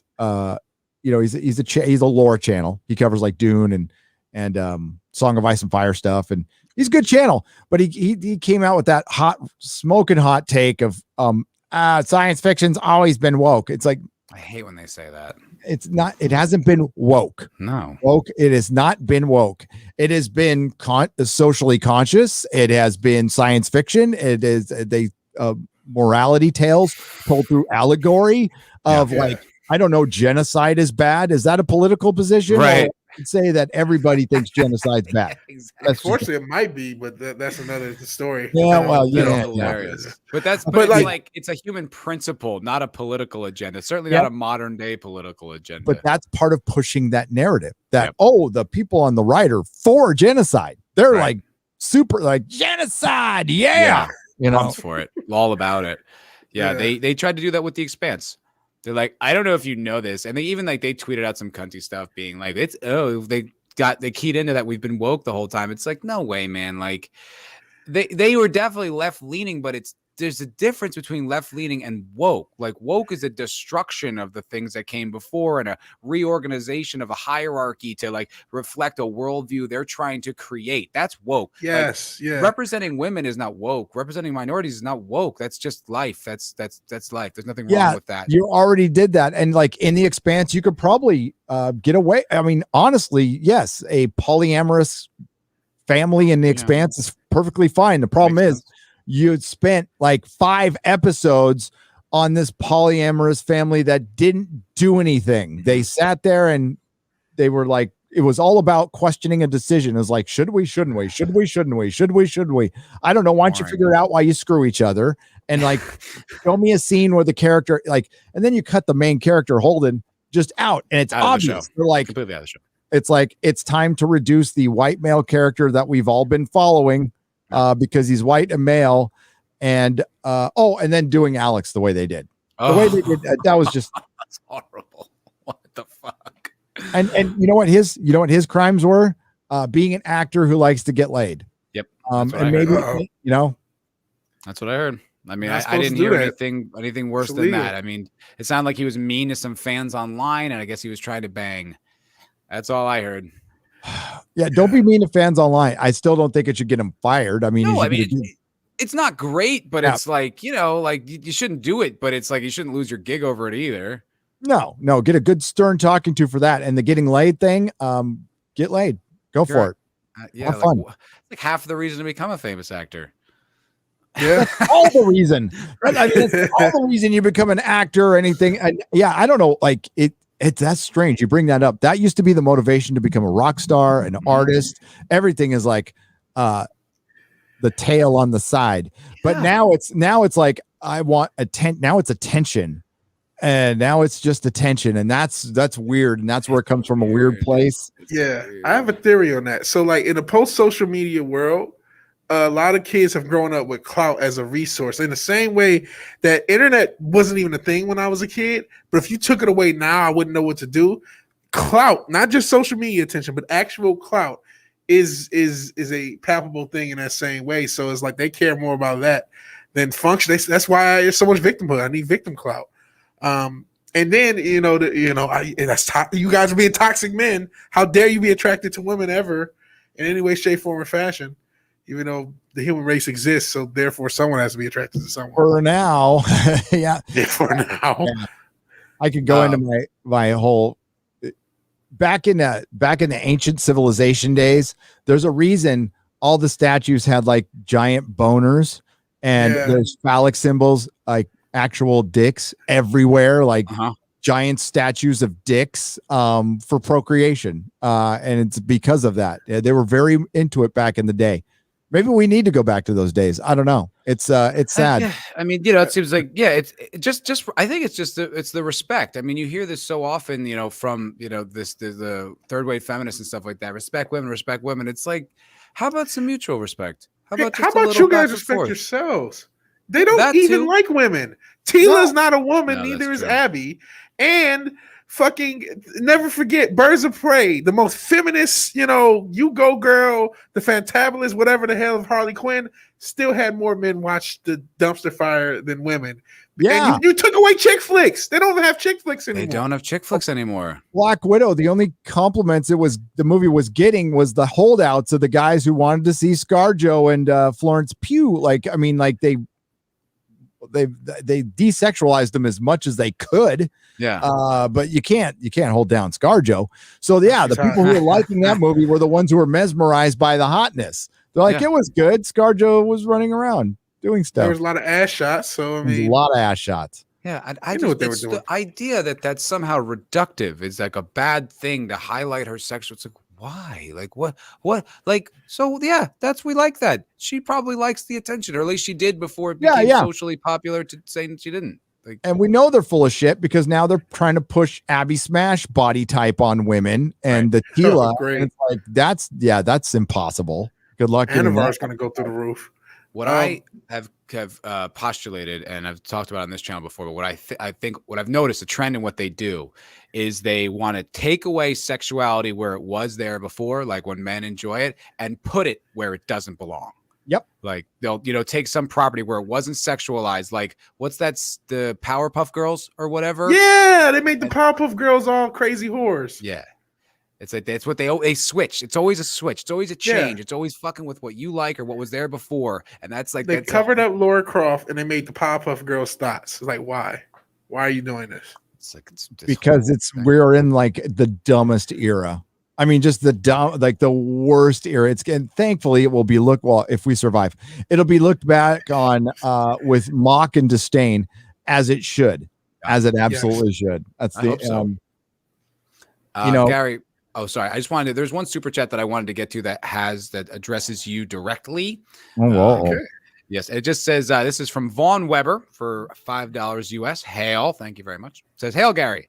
Have you any of you heard of the Christian series, The Chosen? Would you consider that a successful crowdfunded project? I never heard of that. I have heard of it. Would I consider it successful? How much money? I mean, like, was it Kickstarter? Somebody brought it to my attention a month ago or so. The Chosen. I'm just gonna get Kickstarter. It has a 9.6 on IMDb. Whatever that's yeah. Largest ever TV crowdfunding campaign.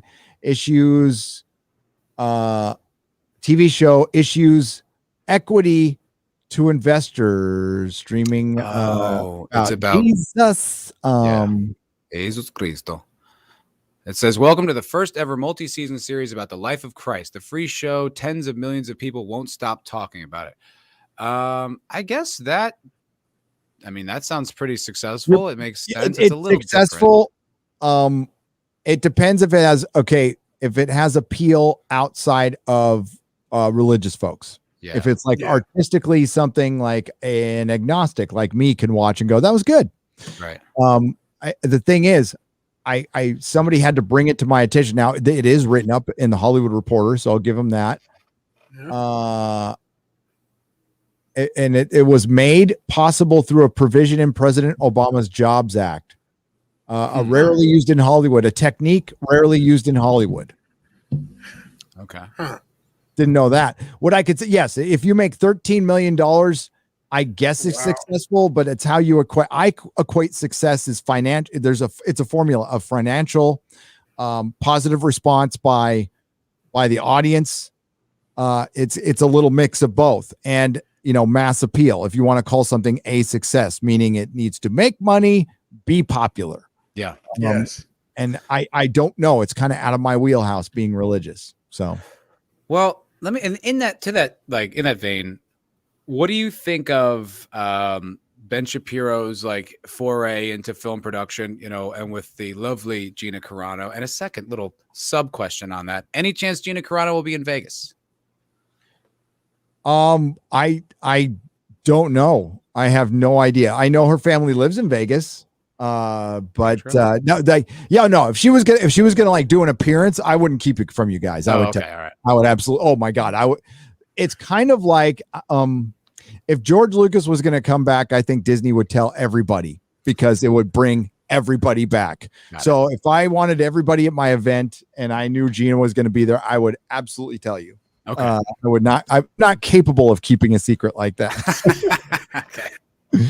No, you're just going to get, it's just going to be me and I made it a point, unless people are going to show up, but I made it a point to be just like my channel and Friday Night Tights, because I don't want it to be about anything other than you guys. It's supposed to be a big thank you to you for, just like everything you've given us.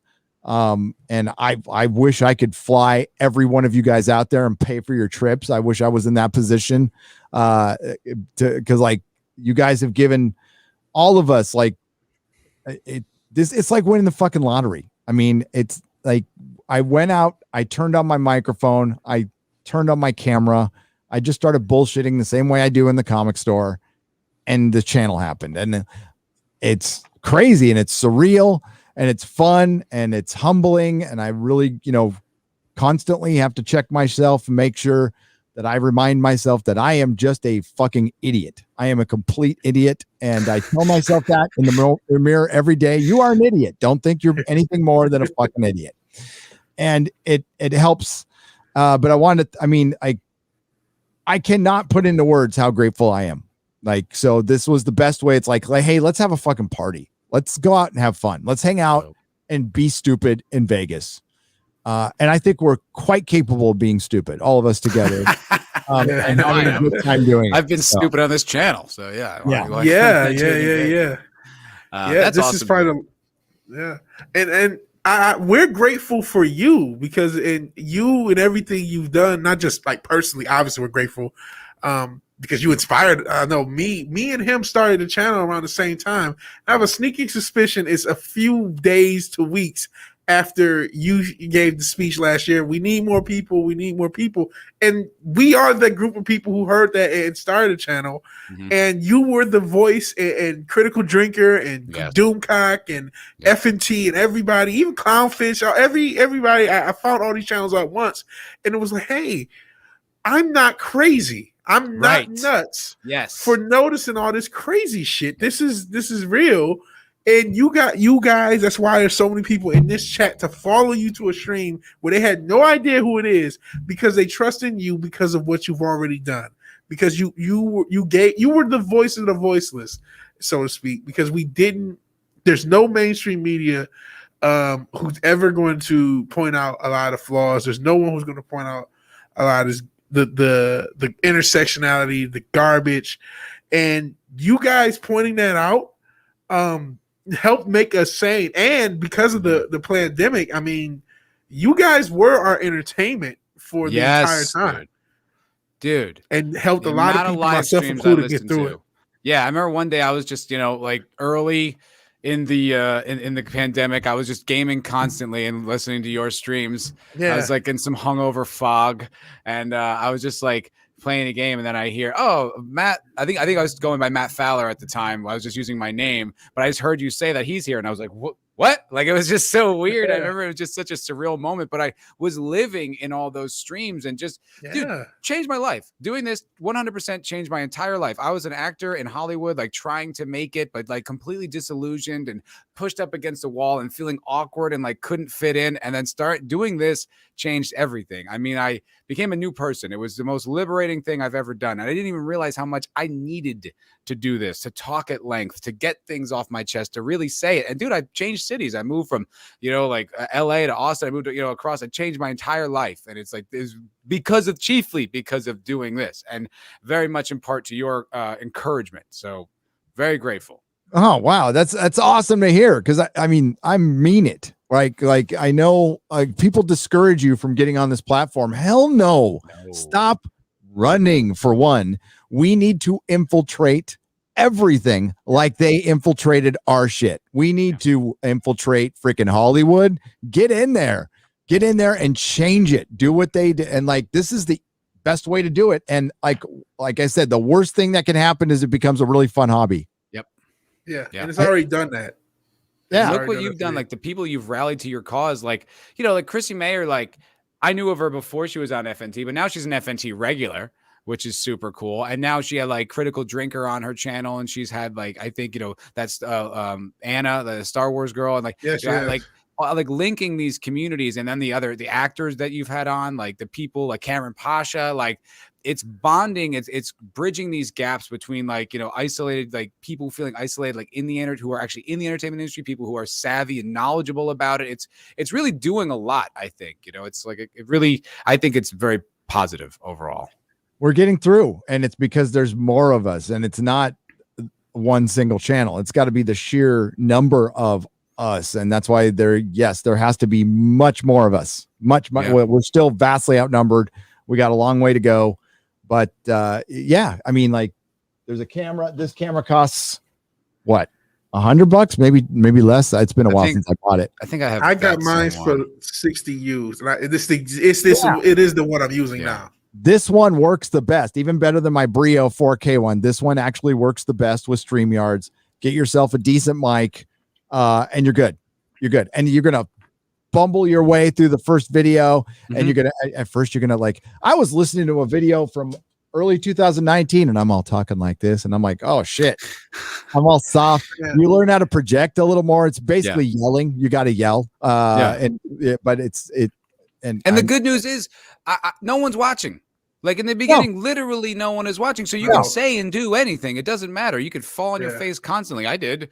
And it's like, I dropped the camera like a bunch of times the first few streams. My microphone was around backwards. Yeah. Hey, I was doing live streams. I didn't know people were in the chat. And yeah, my first comment was like, you're a the F word, but not fucker, the other F word. And that's pretty funny. Such a dildo do that. That's such a dildo. You jerk. Even back then. Yep. But there's people in this chat right now that have channels. Like I know Nerdporal Lifeform was here, and his channel is like, he's doing pretty good, and he does interesting content. Like he's here, you know what I mean? Yeah. And it's like, there's a lot of people who are contributing and doing a lot. And like, Nick Weiser, like he's the first like small creator I ever heard you mention.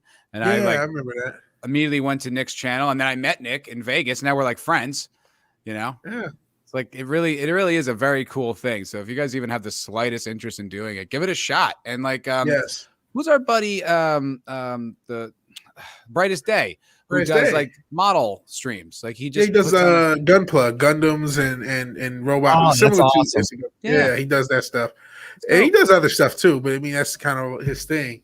And it's something he likes to do, and he puts on a camera and talks about it and shares like little, hobby details and stuff. Like I don't build models, but I was watching and it was interesting. I was like, this is cool. It's a very good community, and I'm very happy to be here. And thank you, Gary. You're welcome. Yeah. It's fun. I'm having a blast. I see Rough Girl in the chat there. Rough Girl, when did you first sub to? She's been around my channel for a long time, but I want to say, Rough Girl, you were around at least before 1,000 subs, right? It had to be at 1,000 subs or around that. Because I remember we were chit-chatting. She jumps out of planes for, I don't know if it's a living, but she does it regularly, which is insane. Wow. I would never do that. I don't like flying in planes. I wouldn't want to jump out of one. But Rough Girls. But yeah, it's good to see people who've been around that long and went through like my transition from just, I got into this, I guess drafted into the culture war back at 5,000. Okay. Thank you, Rough Girl. Back at 5,000. And I was just, there's videos of me quietly reviewing Peter Capaldi's Doctor Who and just saying I liked it, and just like normal content. And then the change happened before it actually happened on the channel, but it was the day Jody was picked I just lost my shit. And I remember sitting down and talking to my son, and I saw how bummed my son was, like just bummed. And, you know, I wish not that anybody at the BBC would have a heart or even give a crap about watching boys everywhere lose a role model overnight. Yeah. And because it was give a crap, that's the damn goal. Yep. It was to take a role model. It was to steal one, because that's a strike at the effing patriarchy. Yep. Yeah. And they did that. They do it with all our heroes. They did it. I mean, Luke Skywalker is one of the worst ever. I mean, I didn't have to suffer through that because like I was out after the first one. Once they took Han and did all that stuff, I was like, I'm not going through this. But then once it's I think it's Critical Drinker will use that clip every once in a while. And Mahler will use that clip of him drinking the blue titty milk. And it's like, it's so hard to witness, man. It's so hard to see.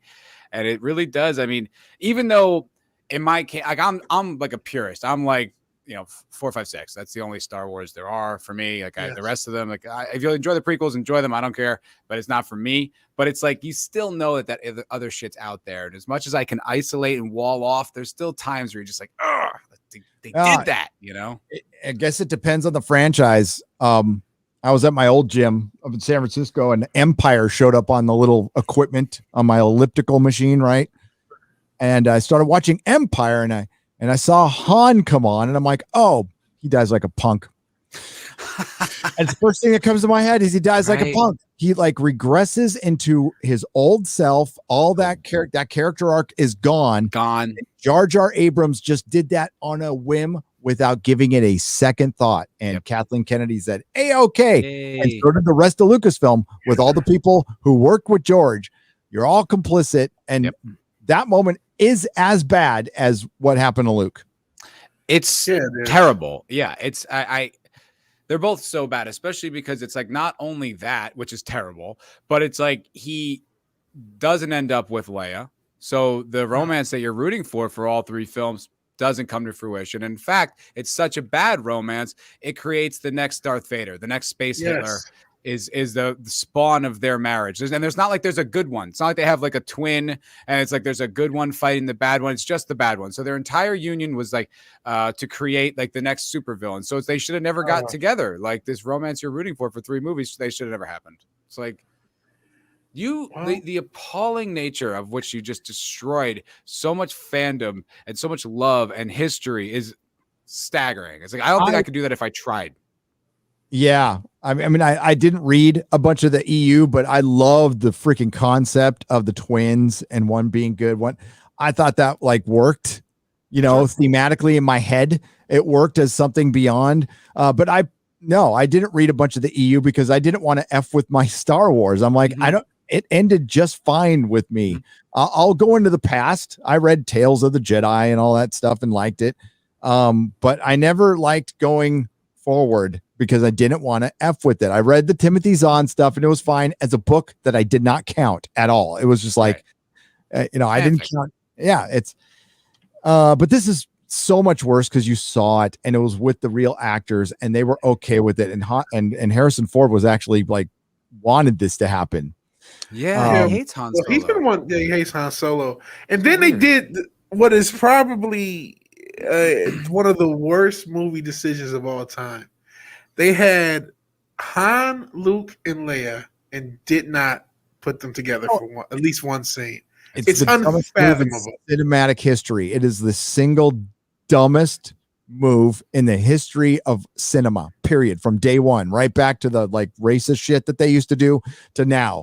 It is like there will never be a decision dumber than that. That was like you had the Beatles. You go on and put the Beatles back together. Let's do 4 solo albums. Yep. Let's not like actually have them record together in the studio and write. At least do one song. You can't at least do one scene. Even if they one scene, but even if they wipe out the entire sequel trilogy, even if Kathleen Kennedy comes out herself and says it was a mistake and you were all right, it doesn't matter. You can't get that back ever. We saw it and no, she's dead. Carrie Fisher's dead. It's impossible. It's over. Yep, and I understand Carrie Fisher couldn't act anymore. She was freaking high as a kite, and they wanted to center the movie. I was like, that woman can barely stand, but But you had Harrison Ford and you had a Mark Hamill who was willing and able and was dying for this. Yeah. And probably would have put in the performance of a lifetime. Probably. And you know what, Harrison, shut up. Get into all three movies. No, your character doesn't need to die. He could fade off, or you know what, or have him get captured or something, and missing for a movie. Fine, don't kill him. Do not kill Han Solo ever. So now he's dead. You can't sell his figure anymore, and every kid is going to look at that. Well, he's dead. Because even when I bought Obi-Wan as a kid, Obi-Wan was the dead character. He was dead, so he always had to die in everything I did. Yeah. I could see killing it. Like, I wouldn't want it, but I could see if it motivated Luke to like start up the Jedi school or something like that, or like whatever, break away from whatever the New Republic is. Like if it was something like that, where it was like now Han's Luke's got revenge. It's in the fucking Millennium Falcon, and he's like, I don't know, distracting a bunch of Imperial whatever, and he goes out like just an absolute boss. Like, hell yeah. He takes like half the Empire with him. Yeah, absolutely. You know, and then he's like, kamikazes into the bridge. I did this for him. Yeah. You know? And then he goes, and then that's maybe that moment. Maybe that's the moment where his son, like Jason Solo, looks at it and sees his dad like do that, and that's the point that turns him around. And it's like, I am just an idiot. I came up with something better than $500 million man Jar Jar Abrams, and I know all of you have come up with better stuff than that too. There's a million different ways. They did do that for Holdo. She got the heroic sacrifice death. She did. With something that never happened before. It's apparently it was amazing a once in a million time. It's what I was saying in the Zack Snyder, the prequel thing that just came out, the Army of Thieves or whatever. It's like the audacity to give a character like that a prequel. Like, who gives a shit about Dieter from Army of the Dead? Like, who? Like, oh, right, the German safecracker guy. What? Like, yeah, he sacrificed himself not for the hero. Like, he sacrificed himself for like the third tier character. It's like giving Holdo like the sacrifice moment. It's like, she's nobody. You just invented her. Like, why did they do these things? Like, it's supposed to be these giant moments, and it's like that has no weight, man. That doesn't hit on anybody. Their attitude towards it was, and you got unfortunately you got to get into their head. So you need to somehow make your head smaller while making it bigger, your brain smaller.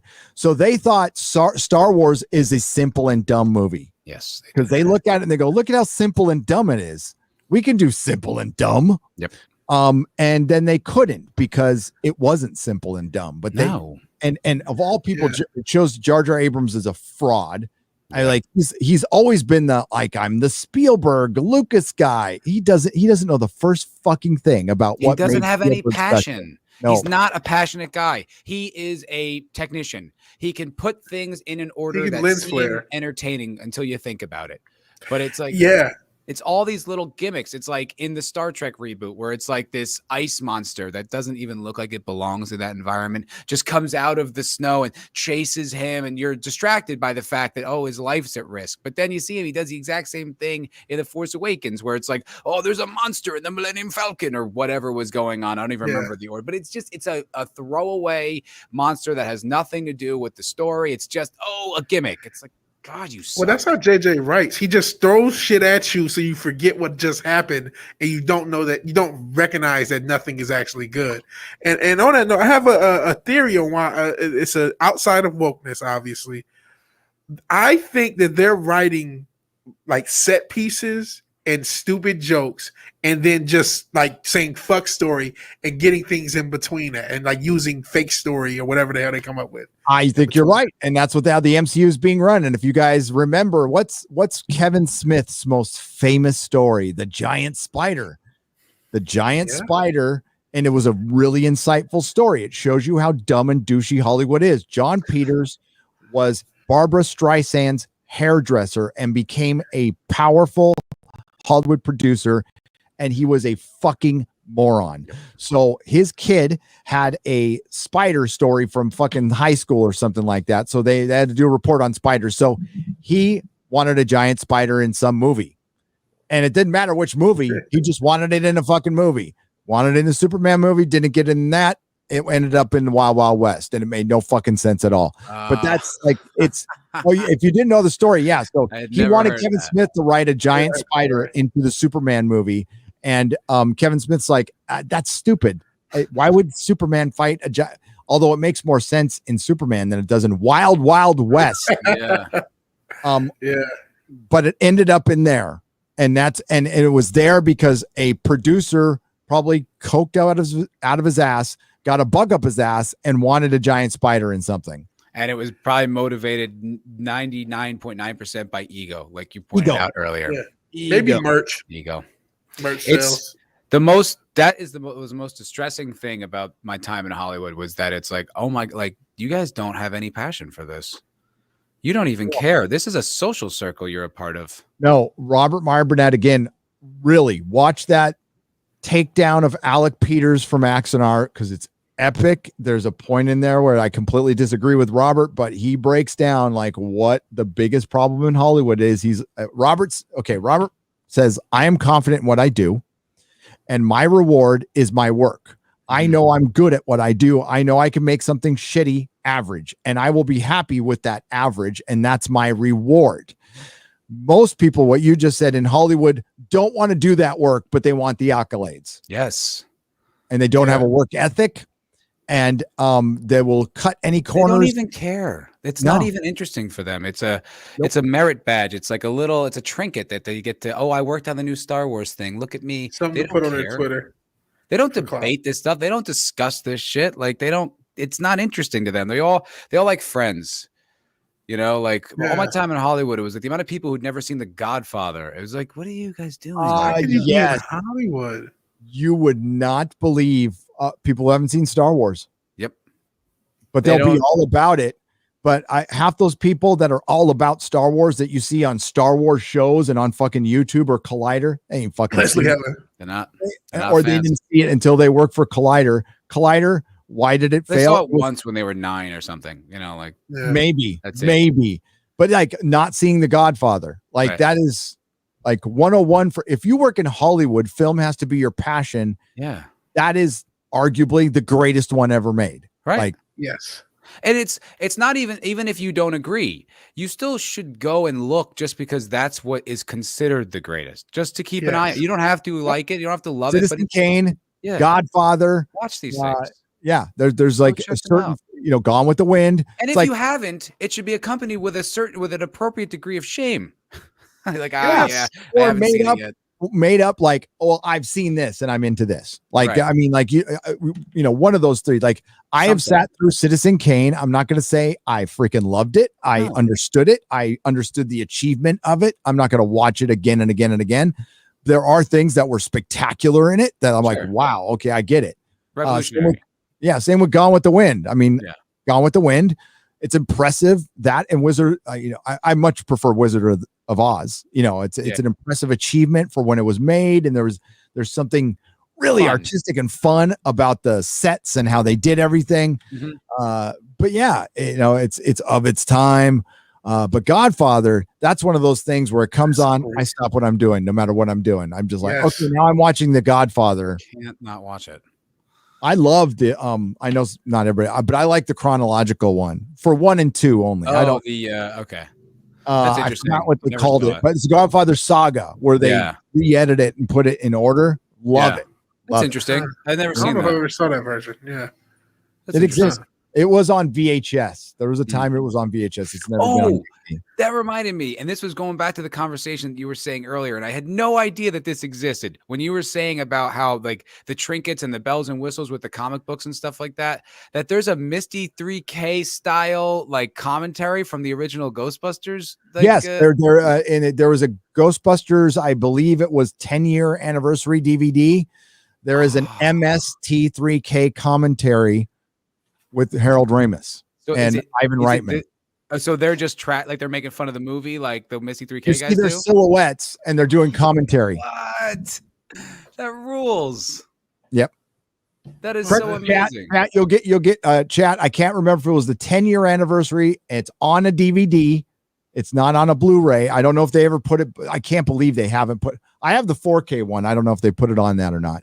That is so But great. but it's on the. I believe it's the 10th anniversary DVD. But yeah, it's a MST3K commentary. It's fucking awesome. That's like one of those things where it's clearly they're fans of Misty 3K, you know, and like they want to do something nice. Like that's when like there were people who were still like, we get it, you know, we work in Hollywood, but we are like more like you. Like it's like that's gone. You know what I mean? There's a moat now between the two like contingents, which is just people who want to enjoy things and people who make things. Like, but that feels like that was fun back when it was fun.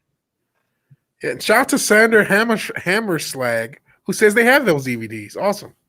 Yeah, it's Ivan Reitman, Harold Ramis, and Joe Medjuk did the commentary, and I'm looking for an image of it. I can't find an image, but yeah, I mean, I haven't seen it in 10, all of it in 10 years, but it exists. It's there. I've got the disc. I kept my old disc. I don't get rid of any of my old discs because of that reason alone. But I was looking for an image of it. But yeah, it's funny. It's good. I used to learn a lot, like when I was like pursuing a career in Hollywood. I used to listen to DVD commentaries all the time, and I learned a lot of information. Oh, it's on the Blu-ray. It's on the Blu-ray. Kifu says, okay, that's good. Is it on the 4K? Is it on the 4K version that I just bought? I bought some Steelbook 4K. I'm really addicted to Steelbook, dude. What is that? Steelbook is it's a steel case. Oh, cool. And they do special editions. Like Marvel has these Mondo. They're sold out and they're fucking expensive. But I hate the crappy plastic cases that get bent. So you get the Steelbook, and it's a nice format that goes. It looks great on a bookshelf. If you can get them early enough, like the Lord of the Rings Steelbook, the Best Buy Steelbook one, tits good. Is that the 4K release? Yeah. Have you watched it in 4K? Oh yeah. How's it look? Fucking beautiful. Yeah. It's not true 4K. Like nothing really is. You'll see some like the nature stuff that you see. That's really 4K. But if you have to like put anything on the disc, any menu or anything, you're giving up a lot of space. So there's a lot of compression. It still looks like really, really good. Like worth every penny. It's the 4K extended edition. Yep. That's sick. It's so nice. Sick, man. I'm really looking forward to hear you talk about the new Lord of the Rings show. I know it's like but I'm at, with bated breath, because it's like, it's such a big deal that it just seems like it's going to be such the next frontier of this whole culture war. And I'm really excited. I mean, as much as it might be painful for all of us, I'm excited to hear your comments on it all. It would be it could be successful if they treated every character with respect. They tried to make it look like Peter Jackson's as much as possible. And I think a lot of people would be forgiving if they tried. But if it comes out to be, you see Galadriel like wearing armor and leading armies with like, she's got a battle axe, like Galadriel will have a battle axe and a boy's haircut and be chopping orcs heads off, and it'll be that'll drive me fucking crazy. And I will dedicate my life into bringing down Amazon as a corporation. I don't think that's a small goal. Good luck and Godspeed. It's very he might send his penis rocket after you. He may claim the Nooner intro, like, hey, that's my rocket. You can't use that in the intro anymore. Who knows? The Tolkien Society, yes, I heard they released the videos as well. They released transcripts. I was waiting for the videos. Just some guy did a great video on it. Go check it out. But then I'm going to be doing one. What is this? So I hear the Tolkien Society have just released all the woke conference videos, apparently. And Fearter Hale, and he's got the Deus Ex Avatar. I love it. What's the deal? What's going on with that? So the Tolkien Society did a summer seminar, and they asked for papers. I don't know if you watched my video on it. So basically, they want to wokeify Tolkien. So it was the Tolkien Society, who exists to preserve Tolkien and his legacy, was accepting papers on cis hetero antinormativity in Tolkien's works, transition with Gondor, gay Saruman, gay hobbits, I mean, just fucking all the wokest of the woke shit. And I believe it was done in partnership with Amazon. So Amazon can say the Tolkien Society signs off on what we're doing. I think you're right. I think you're right, because me and Vigilante talked about this like a few weeks back with when the OneRing.net, like when they went woke and all that. Vigilante was like, I think that they got to them. Like Amazon went behind the scenes and went to them to get them on their side to deal with the pushback. Oh, and they asked for it. I was watching a live stream and they're like, we want access. And they used, that's an exact quote from them. Wow. We want access. And I thought, if you want interviews, sure. But I'm sure they got back. This is all part of the plan. We want to take everything and subvert it. And they think they're doing like the world a favor. Instead of like making original stories, Yeah. That's sad that they were like, bend over, our bodies are ready. Please let us be whores for you, basically. It's sad, man. And I've been hearing you talk about them forever with respect and reverence. And you've mentioned, you turned me onto them. I subbed to their channel and followed them on Twitter simply because of you. And then for them to come back and like start coming at you and get all shitty and like as if, you're not a real fan and like define woke and all this bullshit. It's like, wow. It's like how the mighty have fallen. It's really, really sad. Yeah. Yeah. And questioning my fandom and like that's the kind of stuff they always say we do. Like, right. And that's what I'm like, yeah, I think we should start gatekeeping a little bit. I mean, that was not a term I loved before because I still believe that you can, it doesn't matter how long you've been a fan. You love something, how much you love something. But if you need to go in and fundamentally change it from the ground up to love it, then you don't love it. You don't love it anymore. Yeah. And I just can't. I just never understood that. Sorry, go ahead. I think we could. No, sorry. I'm sorry. I think we could gatekeep on genuine interest. Like you don't have to be an expert on a particular property or a particular IP or fandom, but you have to actually care about being a fan. And like you said, not care about trying to deconstruct it from the ground up. It's like that meme. It's like, hey, you guys are playing a game, and then they explain the rules. Like, I don't like these rules, and you knock the board over. It's like, no, that's not how it works. Yeah. I posted this on Facebook like years ago, but I was like, I never watch content and think, I hope this reflects my personal values in politics, because it's like, that's propaganda and it's boring. Yeah. And it's weird. Yeah. It's weird. Like I remember being into music, right? As us Gen Xers, like, music was part of our identity. So like the band, especially, with us punk rockers, like honestly, my punk rock shirt would reflect my mood, it'd be GBH or Dead Kennedys or something like that. But it was part of my identity as a kid when I was trying to figure identity out. Sure. Like, yeah, absolutely. I had a chain wallet and Marilyn Manson shirts and little like chain. Yeah. But as we grow, with films, this is a story. Like music is a lot of little stories, and a band has a theme. We'll say, right? These are just movies. They don't need to agree with you. Actually, they shouldn't. They shouldn't. What my preference for story is, I like to be taken somewhere else. I like to that's where I like to go. And I like this is a great example. Total Recall. You know what I mean? You go into the future. And I'm sure they can make an argument Total Recall's totally woke because there's a woman with 3 tits. I don't know. And it makes you, it just makes you think about consciousness and what's real. And, it's interesting and it's fun.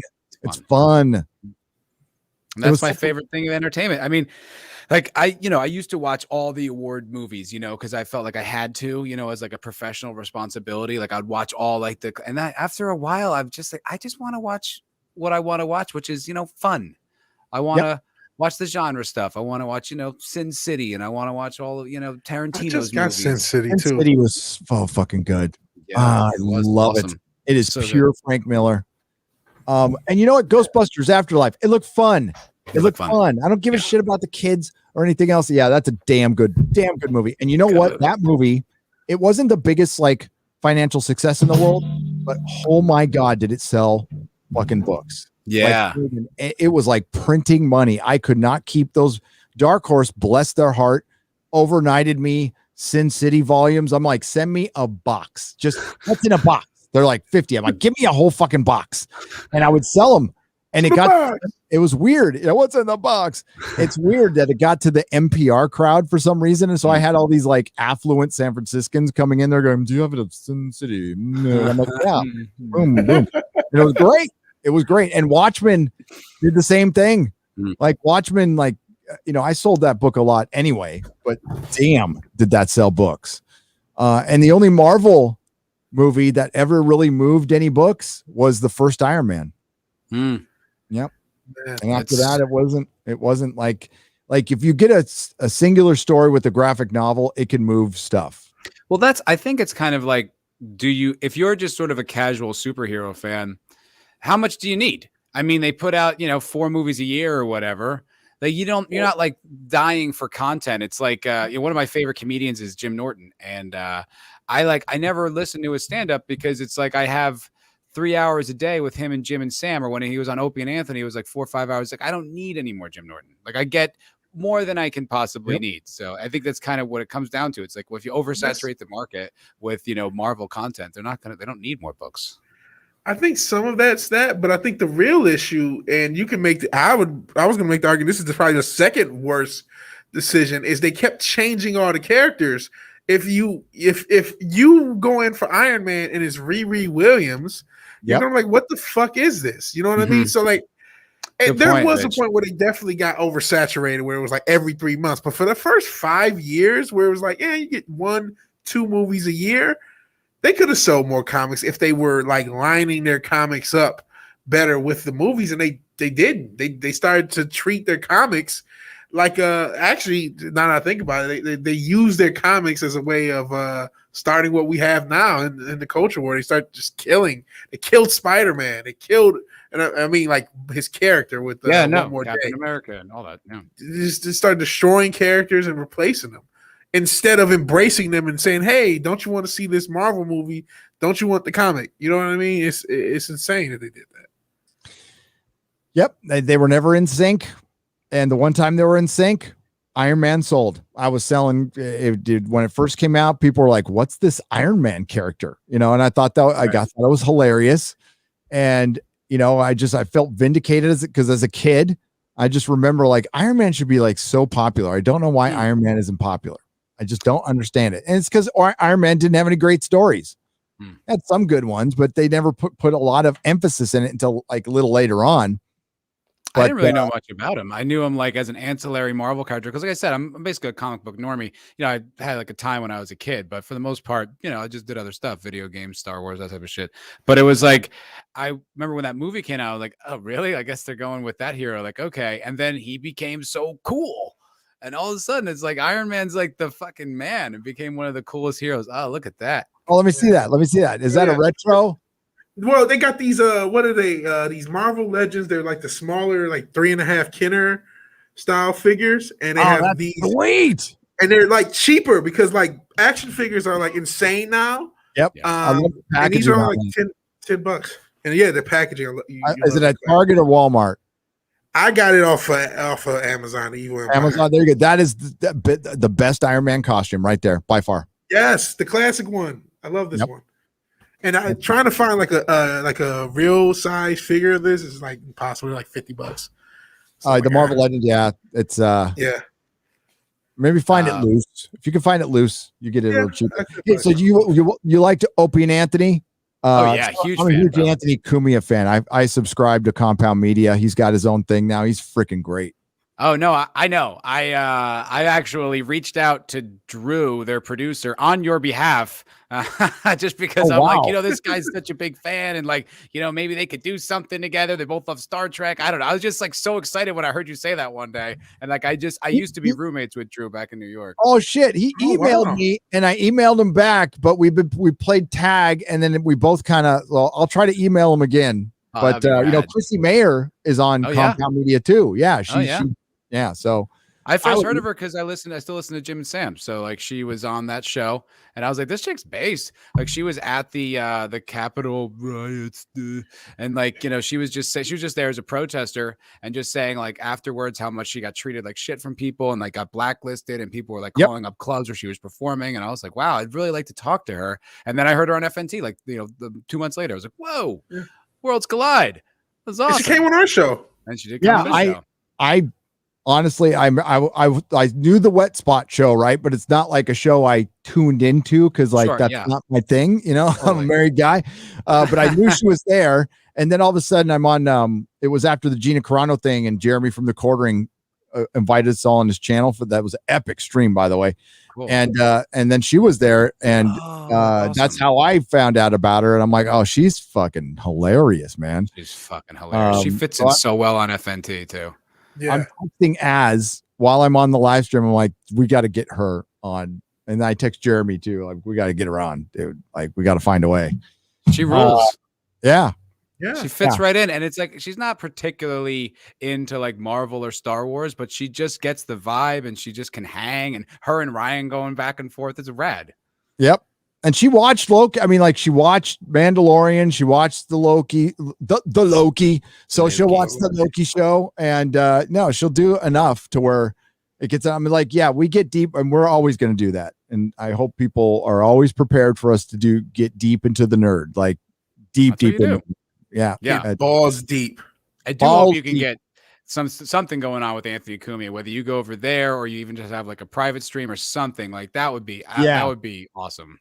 Well, for one, his story is great. I mean, like it's fucked up what happened to him, but how he got canceled was just, it's funny and bad Hilarious. all at the same time. Yeah. And then his election coverage in 2016 was phenomenal, dude. I watched it. Like absolutely. I watched that exact stream. I watched like him every second of it. Oh, dude.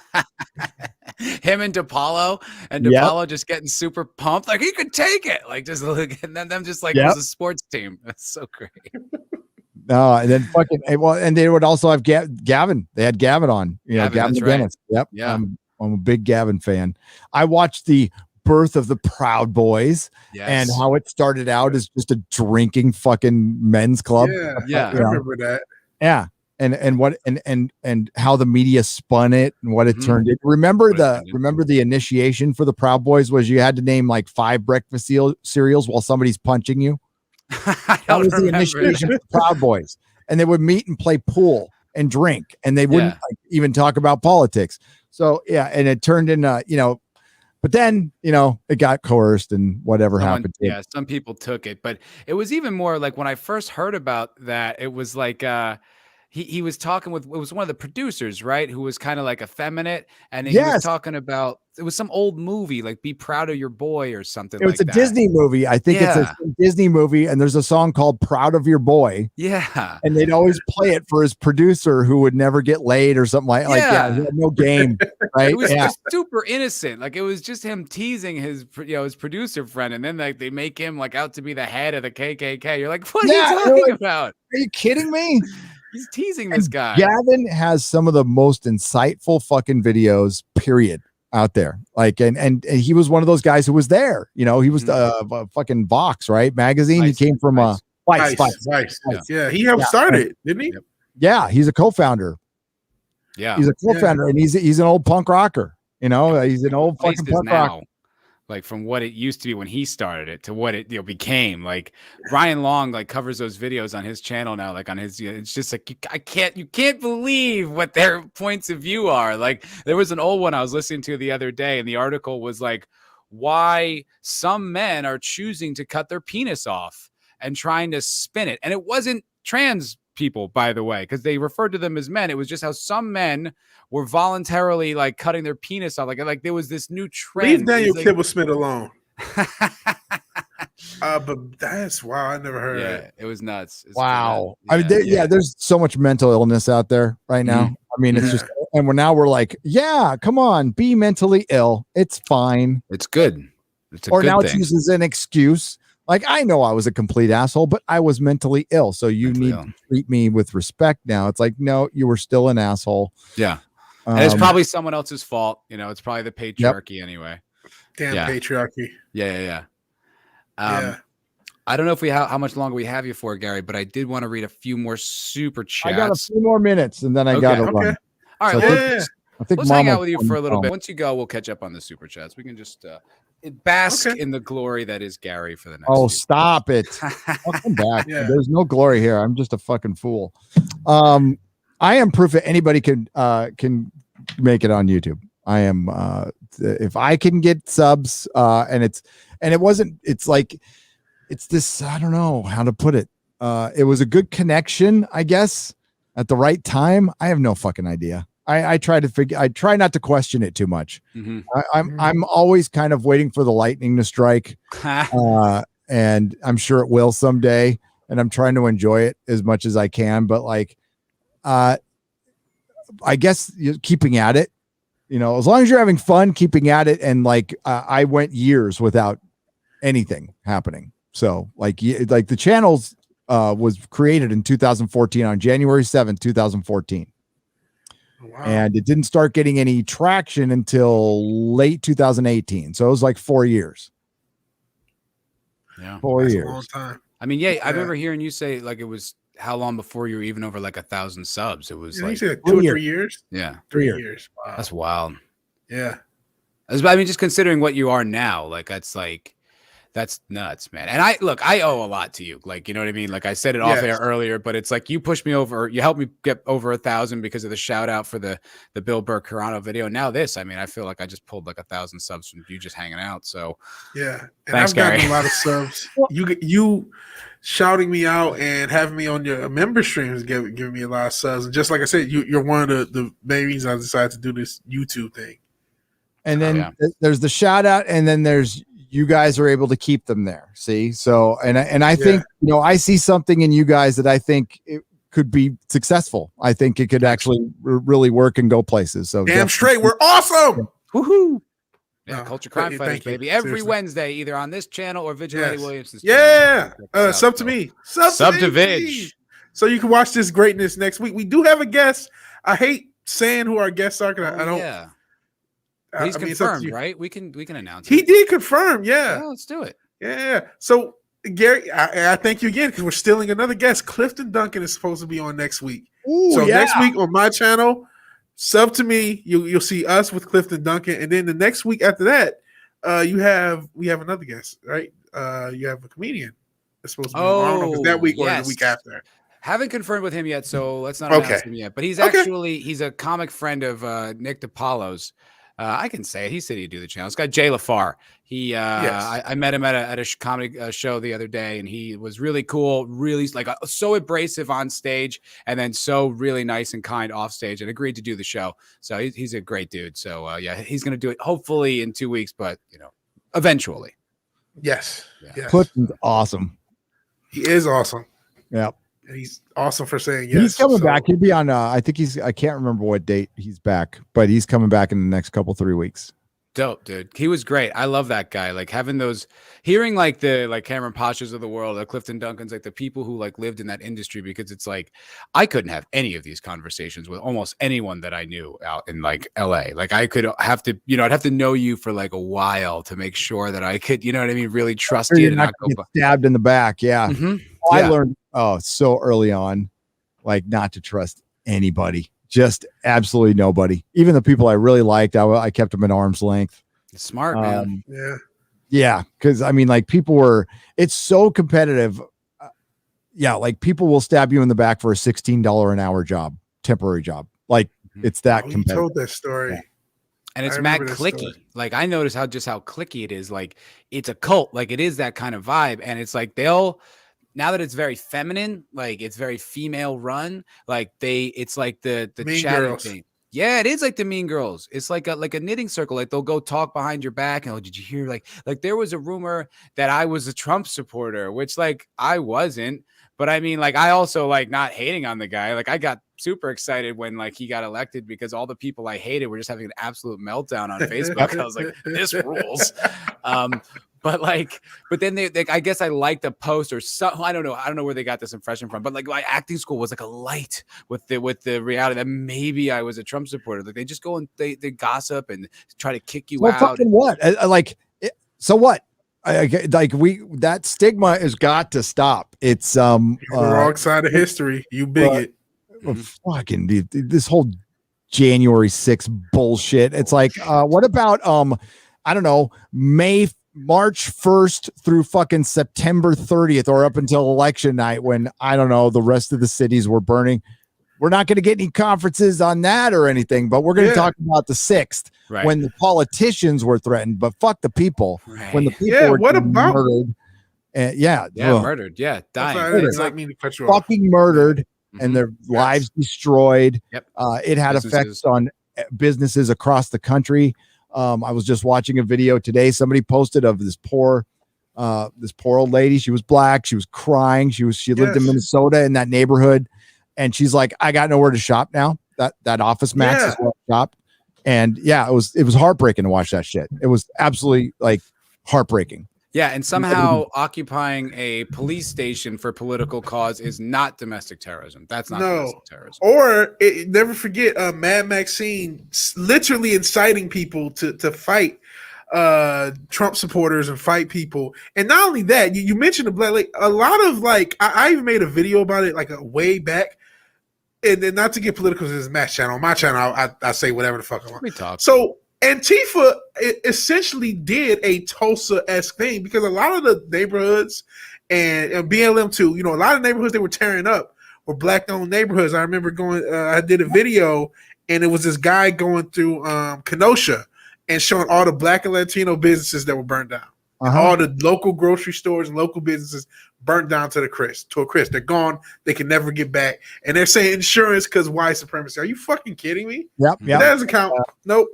Some asshole with horns was on my desk. So they're creating enemies. But the thing is, like they're creating like what they don't like. They're and also like when I went on OAN to do that interview, it triggered a lot of fucking people, dude. Sure. But I had people reach out to me. I'm a Latino business owner. Thank you for saying something because my business got burned down and nobody interviewed me. Nobody talked to me. It's just gone forever.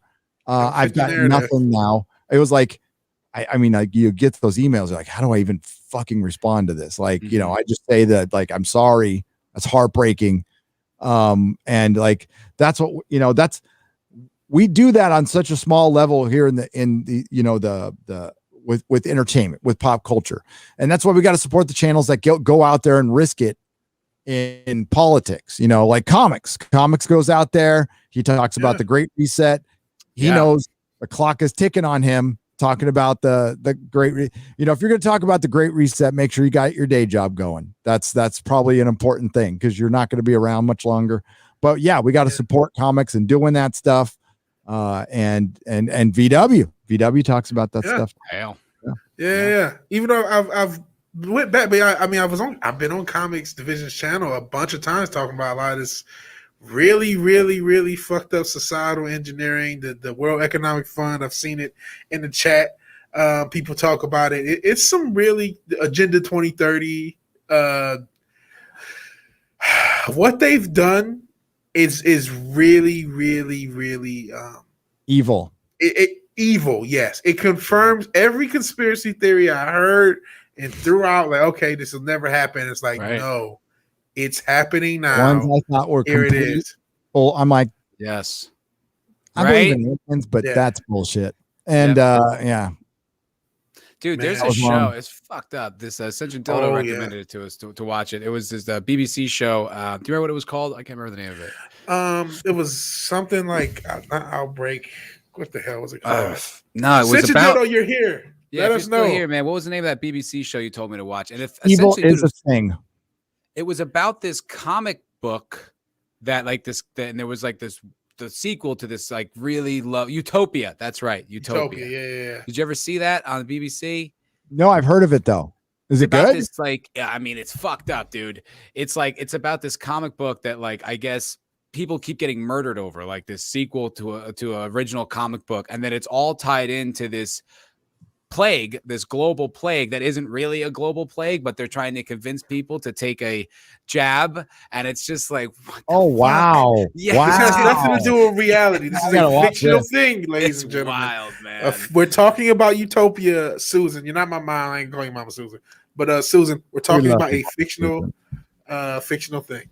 But I'll tell you, man, it does not pull any punches. They go real dark with it. Like there's a lot of some kids get popped and stuff. It's fucked up. So just so you know, just so you know what you're walking into. It's all right. That's insane. I couldn't believe it. But considering the times we're living in, it's fascinating.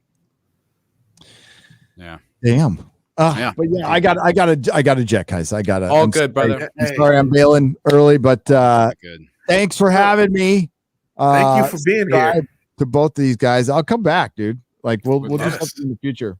You're welcome back anytime, my friend. Maybe we'll get you on my channel too.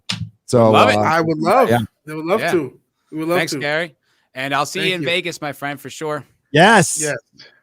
Yeah. Are you a vigilante? Are you going to Vegas? I'm not able to. I wish I could. Man.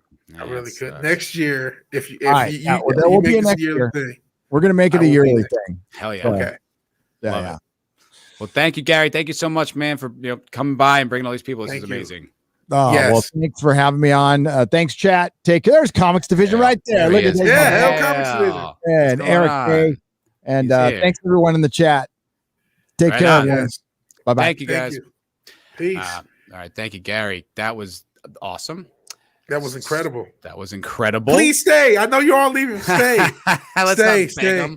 No, thank you guys for hanging out. I do want to get to some of those super chats because, just hanging out with Gary was incredible. And thank you guys all for hanging out and staying with us. It's been really pretty terrific.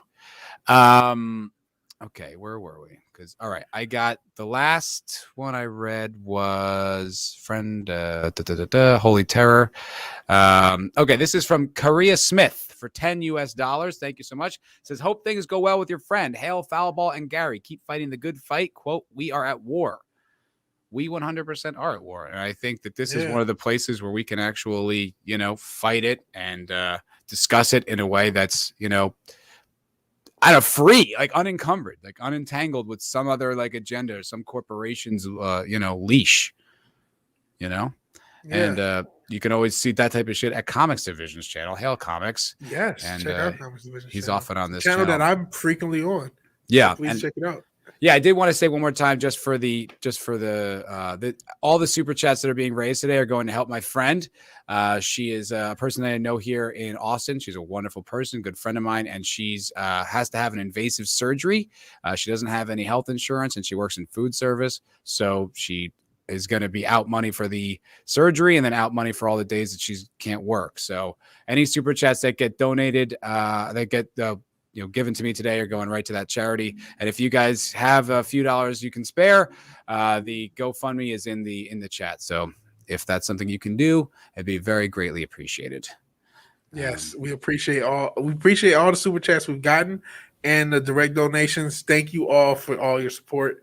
Helping out a friend of the channel. It's awesome. Hell yeah. Yeah. Phoenix Tangent for $5 US. Thank you so much. It's a Sheena Ibu saying hello. Much like our resident polar bear snorted poopus. Thank you very much, Phoenix Tangent. The Wake Down. Hail the Wake Down. For $5 US says, hail Foulball Productions, Vigilante Williamson, Nerdrotic, and epic guest for an amazing show. Thank you very much, The Wake Down. You are our Perry Chan and very greatly appreciated. Full Metal Vash 7 for $1.99's got a foam 1-up finger. Thank you very much. Super sticker. Much appreciated. We are number one. Rob Altus for $5 US says, love the fellowship that Gary and others have fostered and continue to support. Hail to that. Yeah. I think I like that word fellowship. And I do think it's like tremendous that I mean, look, how cool is it, dude? Like we started streaming, we said like just about a year ago, the two of us, and Gary, one of our favorite guys. And yeah, we've had member streams and stuff, but he's here, man. Like that's wild. He is here, and he said he left early. No, the show's longer. We stop at 2 hours in most weeks, so we went at longer than normal because of Gary. So no, he did not leave early. Our usual show's only about a couple hours. Every now and again we'll go long, but yeah, this has been surreal, and I don't know how. I'm glad I didn't throw up on myself live. So that's yeah, cool. Dude, he's so cool. It became kind of easy just to chat and talk with him. Like it wasn't even weird. Yeah. Just like a normal conversation. Like honestly, like once we started talking to him before we went on, I was like, oh, I'm not nervous. Like this is going to be great. Yeah. And, thank you guys for coming and all the new subscribers. This is so exciting. Thank you everyone who's still here. Yeah. I got a bunch of videos up. I mean, if I'm the type of content you like, you can get a good sample of what's out there already. So feel free to check that out. Make sure you check out my partner, Vigilante Williamson. Yes, please check me out. And we'll be back here Friday after Friday Night Tights, the MF for Cocktail Lounge. It'll be us and a few other guests. You can watch some old episodes. They get pretty wild because we get pretty drunk. They get pretty wild. They get pretty drunk. I'm trying to pare it down. Like a lot of times it's been a little wild. So I'm trying to have it just to have me, Vigilante, Red Shirt, and then 2 panelists. And then if Tom from Mead and Comics want to pop in, or Eric K, they're always welcome and they can pop in, and they often do. Yes, they do. Check us out. Yeah, it's a little Rough Girl says, I love y'all's content. Thank you so much.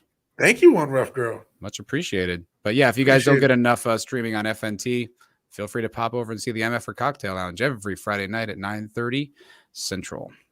All right. Nerdportal Lifeform. Unfortunately, this is directed at Gary, but hail Nerdportal Lifeform for $5 US. Says, Gary, didn't you once own a comic shop? Foulball and Vigilante are great channels. I don't believe that rumor. I don't either. I think it's just slander. I think it's propaganda. Propaganda, exactly. Says Foulball and Vigilante are great channels. Can't wait to meet you guys and gals in Vegas in a few weeks. Hail. I feel the same way, brother. I am pumped for Vegas, man. I'm really sorry you can't go. That sucks. Yeah. Just another red shirt for $5 US. Says, for your friend. Hell, just another red shirt. Thank you so very much. Appreciate it. He's not just another red shirt. He's the red shirt. We appreciate him here. He's one of the Nerdrotics. Red shirt. He's a great person. He's really cool. Oh, shit. So thank you, man. What? I missed a $50 one from before. I tried to get the big ones. Well, hail Judo Cricket for $50 US. Thank you so much. Says here because Nerdrotic good, sub because content is good, donating because cause is good. Hail Judo Cricket. I hope that you're still here, man. I really appreciate that. Man, really... thank you, man. That 50 ain't cheap to quote Air July, and thank you guys. I think we're gonna hit that mark one way or another of the goal. Looking at the GoFundMe, like between donos and the super chats, you guys have been incredible. So thank you, man. It's a good cause. I think at least like $400 or $500 has been donated directly to the charity since I've been streaming. Then there's $500 in super chats that came in, and an additional like $150 or so of tips. So I think we're gonna make a pretty significant contribution to this girl's plight, which sucks, man, because she's like 29 and she's got this serious operation she has got to go under. It's like not cancer, but like in the same kind of realm, and it's like, oh no, poor thing, man. That's terrible. Yeah, so very happy to help. Vigilante Williamson, congrats on 607 subs, says the Nerdrotic Lifeform. Yeah, and you're at like 1,500. Yeah, this has been an incredible. Thank you all for all the new subs for both of our channels. We really appreciate it. Please check our backlogs. You can see some of the content we talk about and some of the stuff we do. I've been trying to experiment the past few weeks, trying to do different things, and you see retro games, but I still have videos and live streams. Please check out our content and check out Matt from Foulball Productions. Obviously, it's where you are. Check out his backlog. He has a really funny video on what is it? Army Army of Thieves. Army of Thieves. Army of the Dead prequel. Hilarious. The world asked for that. Totally asked for it. Rob Atlas says, great stream tonight, guys. Love the discussion. Thank you very much. Thank you, Rob Atlas. This was a fucking thrill. 730 people here at one point. Yeah. It's fucking incredible. All right. Just a few more super chats to get through here. This is from Gary's Lost Picard review. Damn it! I wish I read that while he was here. That's man. hilarious. That's who it's from. That's his handle. That's great. For £5, 5 great British pounds. Michael B. Jordan can't act. Why can't people see this? Hashtag release the Picard review. Shit, I wish I was. Man, that's the new Snyder Cut. Is the Picard review? That's hilarious. Oh man, there's quite a few super chats. Charles. Oh wait, no. The Wake Down for $2 US says my 3 favorite YouTubers. How do we get more of this? Fucking hell. Hey, thanks. Appreciate you putting me in the same category as Gary there, because he's my favorite YouTuber, and Vigilante is my second favorite. So hey, there you go. Yeah, there you go. Tupac Shakur from Beyond the Grave sends a $2 US. Back from the dead.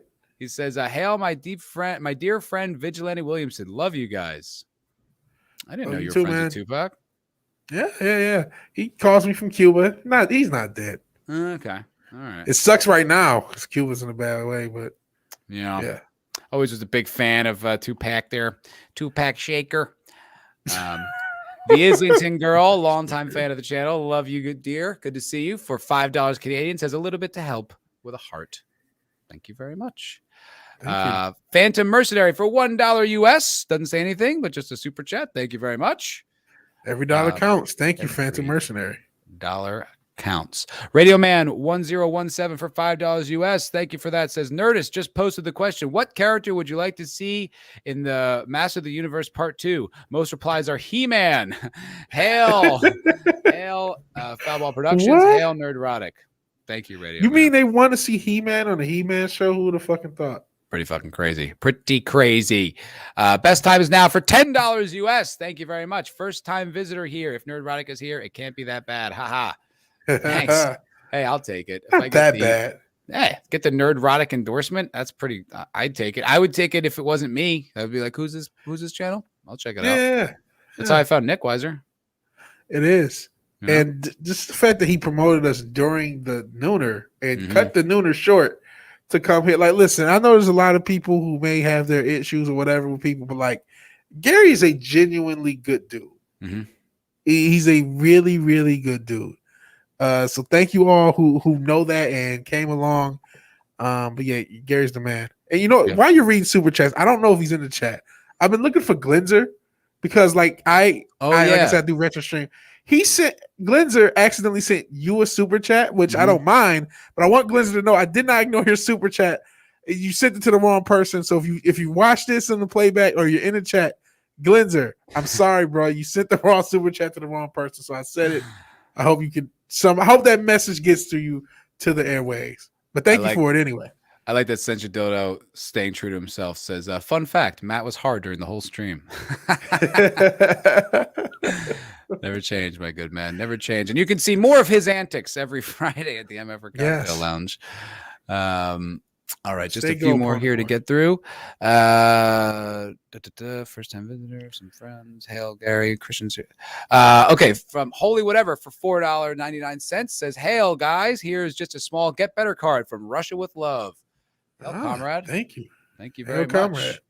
Oh, yeah. Also, you guys, I think I might as well mention this because of the Russia thing reminded me of it. If you guys want to ever catch any episodes of this show, not on YouTube, we're also on iTunes and Spotify. So check us out there if you want to just listen on your iPhone or whatever. You want to download episodes. You don't want to just stream video. Every single one of these episodes goes up on Spotify and iTunes. Culture Crime Fighters. And Russia is mad at you now after that David Harbour video you did. Oh my God! Ads came after you. I know. I'm getting swarmed by Russian bots. Literal Russian bots too. We're not joking. They posted they're like critiquing my video in Russian. I don't speak Russian. I'm just making fun of some stupid Hollywood guy. There you go. He came at Red Guardian. He's their hero. I guess so. All right. Jay Bizzle for $9.99 US. Thank you so much. Says, awesome stream, gang. How worried are you that the new Hawkeye show will feel like being behind Bert and Birdie in a human centipede? Okay, who are Bert and Birdie? I don't know who these people are. I don't know who they are. But no, the Hawkeye show is going to be a mess. It's not going to be good. It's going to be The whammon is the key to everything. Was it Kate Bishop, not Kate Kane. It's a different woke hero. Kate Bishop is better than Hawkeye. Jeremy Renner's terrible. White man bad. This is going to be brutal. Just looking up who these girls are, just the images of these girls. They got that mean face. No. I'll show you. You'll get it as soon as you see it. Oh, okay. This is when I just Google search their images. It's like, no. They obviously have a thing for gender identity, and it's gonna be a whole thing. They're in the suits. There you go. Yeah. Do I think? Look, I want to be honest, man. When it comes to new content, I am 100% skeptical until I hear lots of confirmation to not be skeptical. Yes, I'm the same way. And it's not being black-pilled. It's just being consistent on what they put out there. Yeah, because they don't. They made it clear that they are not interested in making good content, and even if they were, that they're incapable of it. They're incapable. That's why they lean so hard on message in the first place. It's like, oh, you can't criticize us. You're a bigot. Yeah, it's just universal. That's why I was saying with Gary. Like, I'm surprised people were surprised that He-Man was woke and bad. It's like, why didn't you see? You should have seen. I'm surprised you didn't see this coming. Fandom, I got that because that's why I broke out the hat. It's like when you're a fan of a sports team. It's just like that same. Even if you still just want it so bad. And I think the trailer helped too. That trailer really was cut in a way to make you think, oh, we're gonna get He-Man. So I think a lot of people walked into it. Now, if you're talking about the people who are smart, again, I think it's that fandom that you just want it to go well. You wanted Kevin Smith to not be a fraud. Is that Luke? Yes, he's bugging me. I was trying to introduce him to all the new people, but he's shy. Yeah, he's camera shy. I have a white fluffy cat named Luke, and he does little scratches on the chair while I'm streaming. But then as soon as I go to give him attention, he runs off. Yeah, he could tell. He's like, hey, there's too many people watching. I'm not going to do it. Yeah, he's a private cat. So as my opinion on the Hawkeye show, like I said, I have no expectations about anything that comes out in Hollywood. I'm sure it's going to be woke. I'm sure it's going to be bad. I don't know who these Bert and Birdie people are, but they don't appear to be the kind of people that I would be interested in hearing about what they've got to say. I'm looking at what have they made before. They did that Troop Zero movie on Amazon. I had no interest in watching a TV series called Kidding and the Great. I don't know who they are. I've never heard of them. They don't seem to be the type of people that I would be interested in hearing about their comic book adaptation, though. Yeah, and I'll pass like Steve Nash on that. I've been passing on all the Marvel shows. After WandaVision, I'm done with bait and switches. I'm done getting invested. I'm done even trying. I can't try. I won't do it. If you guys tell me it's great, I'll check it out. Like I've been checking out that Resident Evil series finally. Yeah. Oh, what you said. I'm a couple episodes in. I like it so far. I didn't see the last two yet. Yeah. But I am gonna check them out probably soon. The last one gets a little weird, but the first, I like the mystery that they established. Yeah, we're not sure what's going on, and it's cool to see military guys fighting zombies. That's pretty fun. Yeah, it looks good. The facial animations are a little weak, but I like the animation style. Yeah. It looks really good. Like you said, the faces can look kind of funky, but there are certain scenes that look real. And whoa. It looks cool. It looks badass. All right. Awesome stream. Adam Wofford for $2 US says, hey, Gary. He's not here, unfortunately, but it says first time watching you guys. Thank you very much, Adam. Yeah, hopefully it's not your last. Hopefully not. Hopefully we keep you around. The Wake Down for $2 says insert witty comment here. Okay. Brilliant. Witty comment. Witty comment. Raj H with another $1.99 Canadian super sticker gives us another thumbs up. Yeah, Raj H has the most charming, inviting, happy, he just seems like a friendly guy. By his avatar, he does. He's like a complete good guy, Greg meme. Yes. Yeah. And the last one. Thank you so much from Inferior, who's been around this channel before. Yeah. Good to see you back, brother. For $2, Great British Pounds says, not much, but here's some scratch for your friend. Listen, man, anything that you guys have given is incredibly appreciated because it's, she's going through a tough time. And if you guys can help and I can help in any way, that's a beautiful, beautiful thing. So thank you very much. Really, really appreciate it. There are just a few stream elements tips. Stream elements stuff. So the brightest day for $4.20. Dude, totally. $4.20. Says, love you guys. Super chat smoking. Hell yeah. Says, love you guys. Hail Nerdrotic. Hail Culture Crime Fighters. Well, hail to you, Brightest Day. Brightest Day's got a good channel. If you guys are interested in checking him out, doing gun like the models and stuff like that, give him a little subski. Yeah. Go take a look. Sub to Brightest Day. He's mentioned in our if you were here for the intro, he's mentioned in the intro because he has a great channel. Absolutely. Fallius Ballchausen for $3.33 says it's not much, but I hope it helps your friend. Thank you very much. Darius, that's Darius Munchausen. He does that. It'll be Vigilante Munchausen or Fallius. Yes. I've seen Robert. Did you see Robert today? Because he always. I haven't seen Robert, but he's changed his name. He's something else now because he has a channel that he's trying to start. Yeah, Robert does like little Vigilante Williamson, Comrade Williamson, and stuff like that. Yeah. Kill Lillanti or something like Williamson, or something like that. Something like that. So we got a super sticker. Oh, right here from Max 15 with Hal. Got the Hal avatar there, which was a super sticker. Let me go to the chat to see what it is. It's a super sticker because he's flying. It's like a flying pear thing.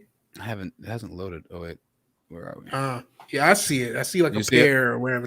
Oh yeah, like the super pear. Yeah, superhero. Yeah, super pear. For £10, thank you so much. Much appreciated, Max 15.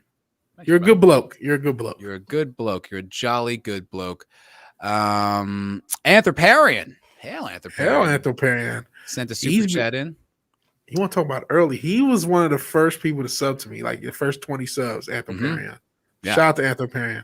Hail Anthroparian. He says it's for $16.67. It says £10 for your friend, £1 for He-Man to get his nuts reattached, and £1 for Tila to get some estrogen pills. Jeez, that's the conversion rate. I guess so. $12 goes up to $16.76. Cool. How about that? Hail. Yeah. And the last super chat. Oh, wait, actually, I should refresh this list just to make sure I didn't catch any others. Yeah. Nope. Great. And the last super chat of the day, of the night, comes from my first ever. How perfect. Man of War 665, neighbor of the beast. For $6.65 says, FYI, summer in Vegas is easy. It's like a bike, except the bike is on fire and you're on fire and everything is on fire and you're in hell. Viva Las Vegas, muchachos. Well, you're the neighbor of the beast. Of course, that's easy to do. That's where you live. Yeah, exactly. We all live in Vegas. Vegas. You're used to being on fire. Yeah. You're used to, or at least being near it. Yeah. All right, brother. Do you want to call it a day? Yeah. We went extra long. We got at least 300 people to stick around, and I thank you for all the ones sticking around. And even if you left, thank you for showing up. I mean, I appreciate anybody who subbed to either of our channels, who just found out about us today. Yep. Like, what the hell are the Culture Crime Fighters? Check out our back catalogs on both of our channels. Hell. Please check out the stuff that we do, and thank you all again for being here. Thank you to Gary from Nerdrotic. I cannot thank him enough, man. And let's also not forget, let's hail the fucking mighty Eric K. Man. Who facilitated this. He very much facilitated this, gave Gary a little off-screen nudge to get him here. And you know what? Mrs. Nerdrotic gets a shout out too, because she's been helping out behind the scenes too. So it was a mighty effort to get him here. And I'm very, very grateful that he came and hailed at, Eric K. And hail for you guys all hanging out watching. This was a blast. Yeah, this is I couldn't have imagined this. So thank you all for showing up. We hope you're entertained. We hope you come back next week. If you like what you heard here and you want to see us with Clifton Duncan, you have to sub to my channel. That's right. Next week it will be on my channel. We rotate similar to the Inquisition channel. So next week, Vigilante Williamson, check out the channel. You will get this great content. And if you say, I don't want to do any of this, as we said, we're on iTunes, we're on Spotify. That's right. Check us out there, and then you can still get this great content. And we do some fun stuff too, not just culture, like commentating too. Like I know I do some game streams here and there. So does Vig. Yeah, so I do retro game streams. I released a video talking about Donda, the Kanye West album that didn't release, and Sha'Carri Richardson. And this is a fucking commercial with Sha'Carri Richardson for this Donda album that didn't release. She didn't go to Olympics, and it's for Beats by Dre, and Dr. Dre just got divorced. So it's like a triple whammy. This is a great commercial, though, but it's like, what the fuck? Right on. Well, that's going to do it for us today, guys. Thank you so much for watching, and hopefully we'll see you all on Friday for the MF for Cocktail Lounge, or next week on Vigilante's channel, or, wherever. We're back in the world. Thank you, guys. Have a great day. All right. Peace.